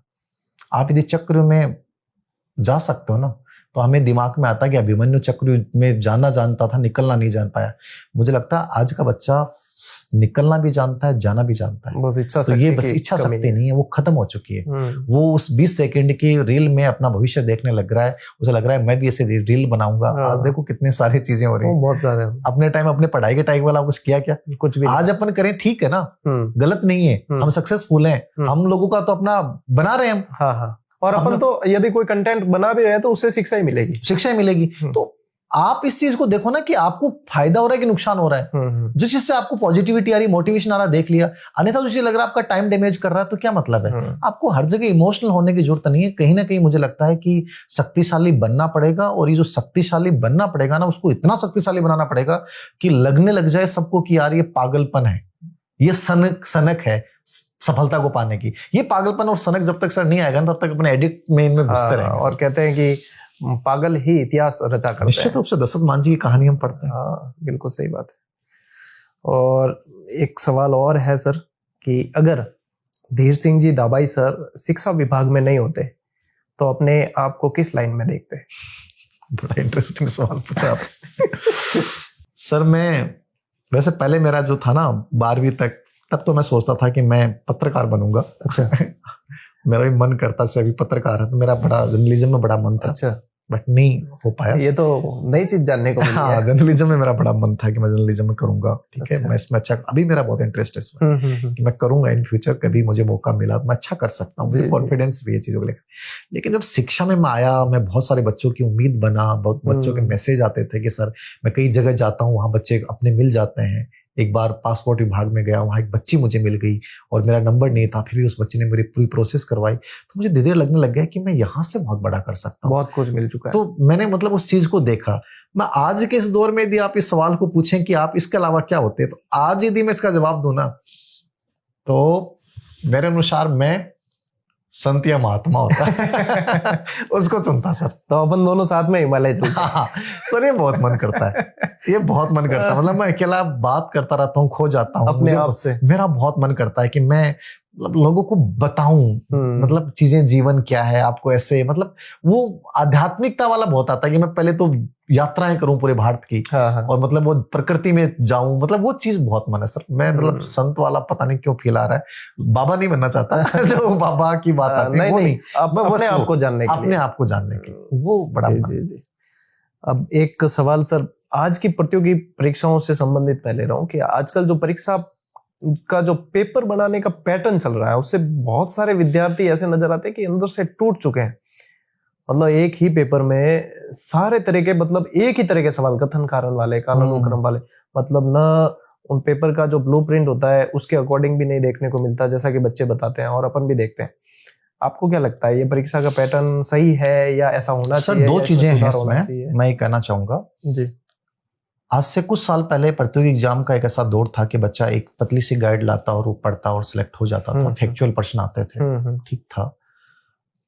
आरपीसी ने अचानक से पैटर्न चेंज किया, बच्चे उसके लिए तैयार नहीं थे और एक ऐसा लेवल दिया गया जो यूपीएससी के बराबर था। बिल्कुल, हमने आइडिया भी नहीं दिया, बच्चे एक दिशा में तैयारी कर रहे थे, चल रहा था। अचानक से बच्चे को लगा कि सब कुछ खत्म हो गया, मैं 40% नंबर नहीं बना पा रहा हूँ, जो किताबें पढ़ रहा हूँ वहां से प्रश्न नहीं आ रहा हूँ, सीटें खाली जा रही हैं, मतलब मैं सरकारी, मतलब उसमें हीनता की भावना आ गई, इन्फीरियरिटी कॉम्प्लेक्स आ गया। वो सबसे बुरा ये होता है जब बच्चा ये मानने लग जाए कि मैं योग्य नहीं हूँ, मेरे प्रश्न समझ में नहीं आ रहे हैं।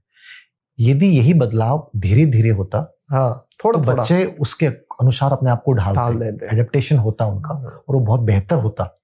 अचानक से बदलाव आना एक नकारात्मकता का माहौल बन गया कि पेपर आरपीएससी से बनाएगी, किसी कोचिंग से नहीं आएगा, गाइडों से नहीं आएगा, मूल किताबों का एक कॉन्सेप्ट चला दिया। मूल किताबों से ही बनती हैं सब चीजें, पहले से बनती आ रही हैं। अगर कोई गाइड भी लिख रहा है तो मूल किताब से लिखेगा और वो बहुत अच्छा लिख रहा है, कोशिश कर रहा है कि उसमें सब कुछ मिल जाए। कहीं ना कहीं एक डर का माहौल बन गया, ये गलत है। पेपर पैटर्न हार्ड आना कभी गलत नहीं होता, अच्छा होता है, बच्चों के लिए आना चाहिए। कथन कांड के प्रश्न हो, एनालिटिकल प्रश्न हो, अप्लाइड प्रश्न हो, ये कोई बुरे नहीं है, लेकिन आप ये बताओ तो सही पहले कि हम ये पैटर्न चेंज कर रहे हैं और आपको इस प्रकार से एक सैंपल पेपर हम दे रहे हैं कि ये इस प्रकार का पेपर आएगा। ये होना चाहिए यूजीसी नेट का, पहले कि यूजीसी नेट बताती है कि हमारा पेपर का लेवल ये होगा। सीटेट का बच्चा देता है, उसको पता है कि सीटेट का पेपर का लेवल अप्लाइड आएगा, मुझे इस प्रकार से तैयारी करनी है। एसएससी का आता है, बच्चे को आइडिया रहता है कि ऐसा पेपर आएगा, यूपीएससी का ऐसा प्रश्न आता है। तो हम उन चीजों की तैयारी क्यों नहीं कर पाए, सबसे बड़ी बात है, हम बच्चों को बता क्यों नहीं पाए। तो ये मुझे लगता है कि पेपर हार्ड आना कोई गलत नहीं है, और मैं कहूंगा कि हार्ड आना बहुत अच्छा है।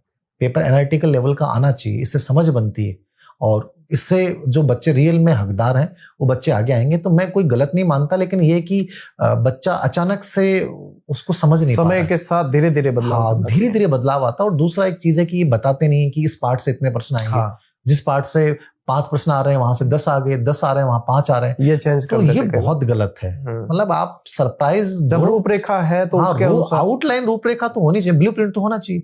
हम स्कूल एजुकेशन में अपन रहे हैं, तो वहां ब्लूप्रिंट का बहुत बड़ा रोल है। ब्लूप्रिंट के अकॉर्डिंग नहीं आएगा तो बच्चे को क्या पता चलेगा। अब अपन कई बार कई कहते हैं कोचिंग वाले ये करते हैं, वो करते हैं, वो कुछ भी करें, लेकिन बच्चे को कोचिंग की कोई जरूरत नहीं है।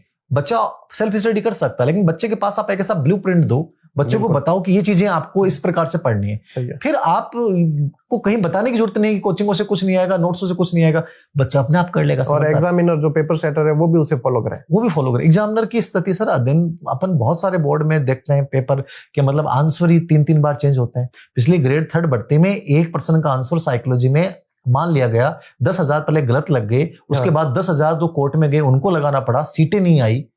किसकी जिम्मेदारी है भाई? बिल्कुल, जिम्मेदारी तय होनी चाहिए ना। लायक बात है। मतलब कि एग्जामिनर पेपर सेटर पेपर अच्छा बना नहीं पा रहा है, उसके आंसर की ढंग से जारी नहीं कर पा रहा है, तो इसकी जिम्मेदारी क्यों नहीं तय? बच्चे की तय क्योंकि पेपर हार्ड आप करके नहीं पा रहे हो? अरे आप भी तो अपनी जिम्मेदारी तय करो ना कि चीजें क्या है।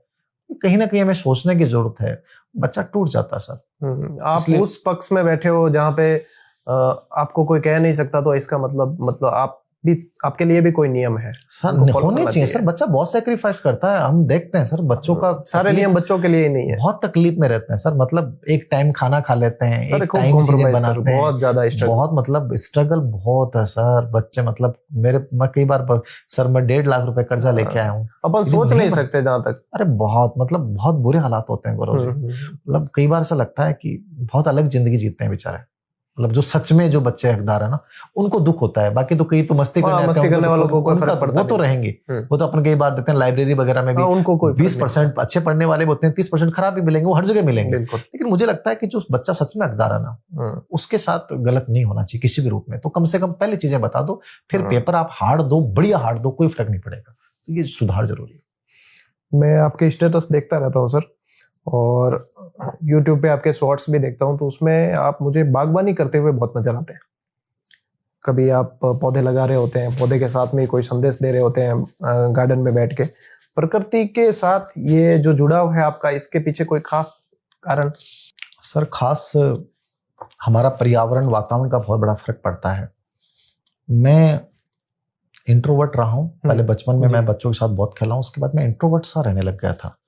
और जब आदमी इंट्रोवर्ट होता है, अंतर्मुखी होता है, तो वो किसी से बातचीत करेगा जी। और मैं खेत में जाता था, तो मैं खेत में जाते हुए रास्ते में बातचीत करना, मतलब पेड़ पौधों के साथ, मतलब मैं विजुलाइज करता था, बात करता था, मतलब इनर स्पीच, एक वाइगोत्स्की साइकोलॉजी में, तो मैं इनर स्पीच बहुत करता था। तो प्रकृति मेरे साथ होती थी, तो मुझे बहुत लगाव था और मेरे मन था कि मेरे आसपास हमेशा ग्रीनरी होनी चाहिए। मैंने घर में भी इतने पौधे लगाए हैं सर, मतलब नेचर लवर। हाँ, मतलब दीवारों पे भी मैंने पौधे लगा रखे हैं, मैं हर जगह, मुझे बहुत अच्छा लगता है।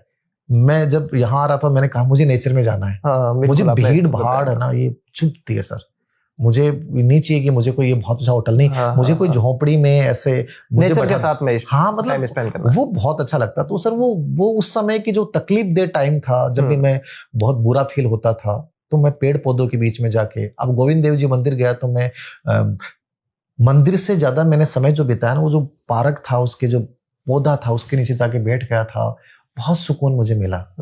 तो मैं मतलब हमेशा जब भी बहुत तकलीफ में होता हूँ जी, अकेलापन बहुत फील करता हूँ या उदास होता हूँ, तो मुझे पेड़ पौधों के बीच में जाके, और जो चिड़िया होती है उनकी चहचहाट है ना, वो बहुत अच्छी लगती है।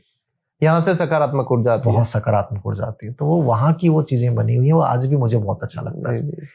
बहुत शानदार संदेश, और प्रकृति के लिए बहुत अच्छा संदेश है, और जो बच्चे जुड़े हुए हैं वो भी ये चीज महसूस भी करते होंगे, क्योंकि इनके जीवन में भी ये चीजें जुड़ी हुई है। हाँ, और जाना चाहिए सर जी। वहां से जो आप बन के आओगे ना वापस, आप एक नई ऊर्जा के साथ आते हो। इस पॉडकास्ट का ये लास्ट सेशन है सर, और मैंने आपसे बताया था कि रैपिड फायर सेशन हम रखते हैं तो 2 होते हैं, एक तो अपना हो चुका, एक है इसमें आपको प्राथमिकता चुननी है। 2 ऑप्शन मैं दूंगा, उसमें से किसी एक को चुनना है आपको, ठीक है? दूध या चाय? चाय। टी लवर है सर आप बहुत ज्यादा। क्रिकेट या हॉकी? क्रिकेट। इसका आंसर मुझे पहले से पता था। कोचिंग या सेल्फ स्टडी? Self study. इसका कोई तोड़ भी नहीं है। कोई तोड़ नहीं है सर। मूल किताबें या नोट्स? सर दोनों चीजें अलग हैं। मैंने मूल किताबें पढ़ी थी, मैंने नोट्स नहीं बनाए, लेकिन यदि बच्चा नोट्स बना लेता है तो मुझे लगता है ज्यादा बेटर रहता है। उसके हैंड रिटन खुद के हैं। मैंने खुद मूल किताबें पढ़ी है सर, उनसे आप नोट्स बना लीजिए, बहुत बढ़िया फायदेमंद रहता है। अच्छा। मोटिवेशनल स्पीकर या शिक्षक? एक ऐसा दोस्त, दोनों ही नहीं, एक ऐसा दोस्त जिसमें बच्चा महसूस करे कि इनका मेरे साथ रहना बहुत जरूरी है। मतलब इसमें से मोटिवेशनल स्पीकर चुना है आपने? थोड़ा मतलब एक प्रकार से मोटिवेशन की वजह से कुछ, अभी यूपीएससी के जो टॉपर थे उन्होंने एक लाइन बोली कि मोटिवेशन हमेशा बना के रखो जी। बच्चा टूट जाता है बीच बीच में, ऐसी परिस्थितियां आती हैं जब बहुत अकेला फील करता है। सर टीचर बहुत सारे हैं और ऐसे अच्छे टीचर हैं जो मतलब बहुत अच्छा पढ़ाते हैं, लेकिन ठीक है वहां तक सीमित है। तो मोटिवेशन सर बहुत सारे बच्चों की, ऐसे बच्चों की आवाज बन जाता है जिन बच्चों ने ऐसा लगा था कि मैं कुछ नहीं कर पाऊंगा, और वो बच्चों ने बहुत अच्छा किया है। मतलब एक तरीके से वो बच्चों की हिम्मत बन जाती है सर। मैं इसी को चुनूं। थोड़े से धर्म संकट वाले सवाल भी आएंगे आगे। हाँ, कोई दिक्कत नहीं। आरपीएससी या कर्मचारी चयन बोर्ड? आरपीएससी। कोई विशेष कारण? सर इनका कुल मिला के पैटर्न अच्छा होता है, लेवल भी ठीक होता है। अधीनस्थ सेवा चयन बोर्ड ऐसे प्रश्न पूछ लेता तो टॉपिक सिलेबस में नहीं है, और उसकी ऐसी चीज से 4 प्रश्न पूछ लेता जो आने नहीं चाहिए, आउट ऑफ सिलेबस। हाँ, मतलब बहुत सारी चीजें, बहुत कमी है सर, सुधार करना चाहिए। सुधार बहुत जरूरी है सर, बहुत जरूरी। प्रेमानंद जी या अनिरुद्धाचार्य जी? प्रेमानंद जी अच्छा लगता है, उनकी बातें टच करते हैं। स्कॉर्पियो या थार? स्कॉर्पियो। ऑनलाइन या ऑफलाइन? ऑफलाइन, क्योंकि आपने खुद बताया कि मुझे ऑफलाइन पढ़ाना अच्छा लगता है बहुत ज्यादा। इंस्टाग्राम या यूट्यूब? यूट्यूब। ये तो काफी सारे बच्चे भी जानते हैं इसकी व्याख्या जानते हैं। हाँ। पत्नी या बच्चे? मैंने कहा था धर्म संकट के सवाल आएंगे। कर जाना है सर उसके हिसाब से। दोनों ही अच्छे हैं सर। हाँ, इसमें आप स्किप भी कर सकते हो, एक मौका है। पेन या पेंसिल? पेंसिल। कारण? सर पेन में लिखता था, मेरी राइटिंग कभी आती नहीं थी। पेंसिल से सुंदर आती है। थोड़ी सुंदर आती है, तो पेंसिल सेट हो गई। बीबा सर जो आपका गांव है, या जयपुर जहाँ अभी आप रह रहे हैं? सर गांव, देखो गांव तो गांव होता है, गांव की तो कोई तुलना नहीं की जा सकती। वहां जो सुकून है वो कहीं और नहीं मिल सकता, तो मैं गांव को प्राथमिकता में गांव ही रहेगा हमेशा। जी जी। खेत या घर?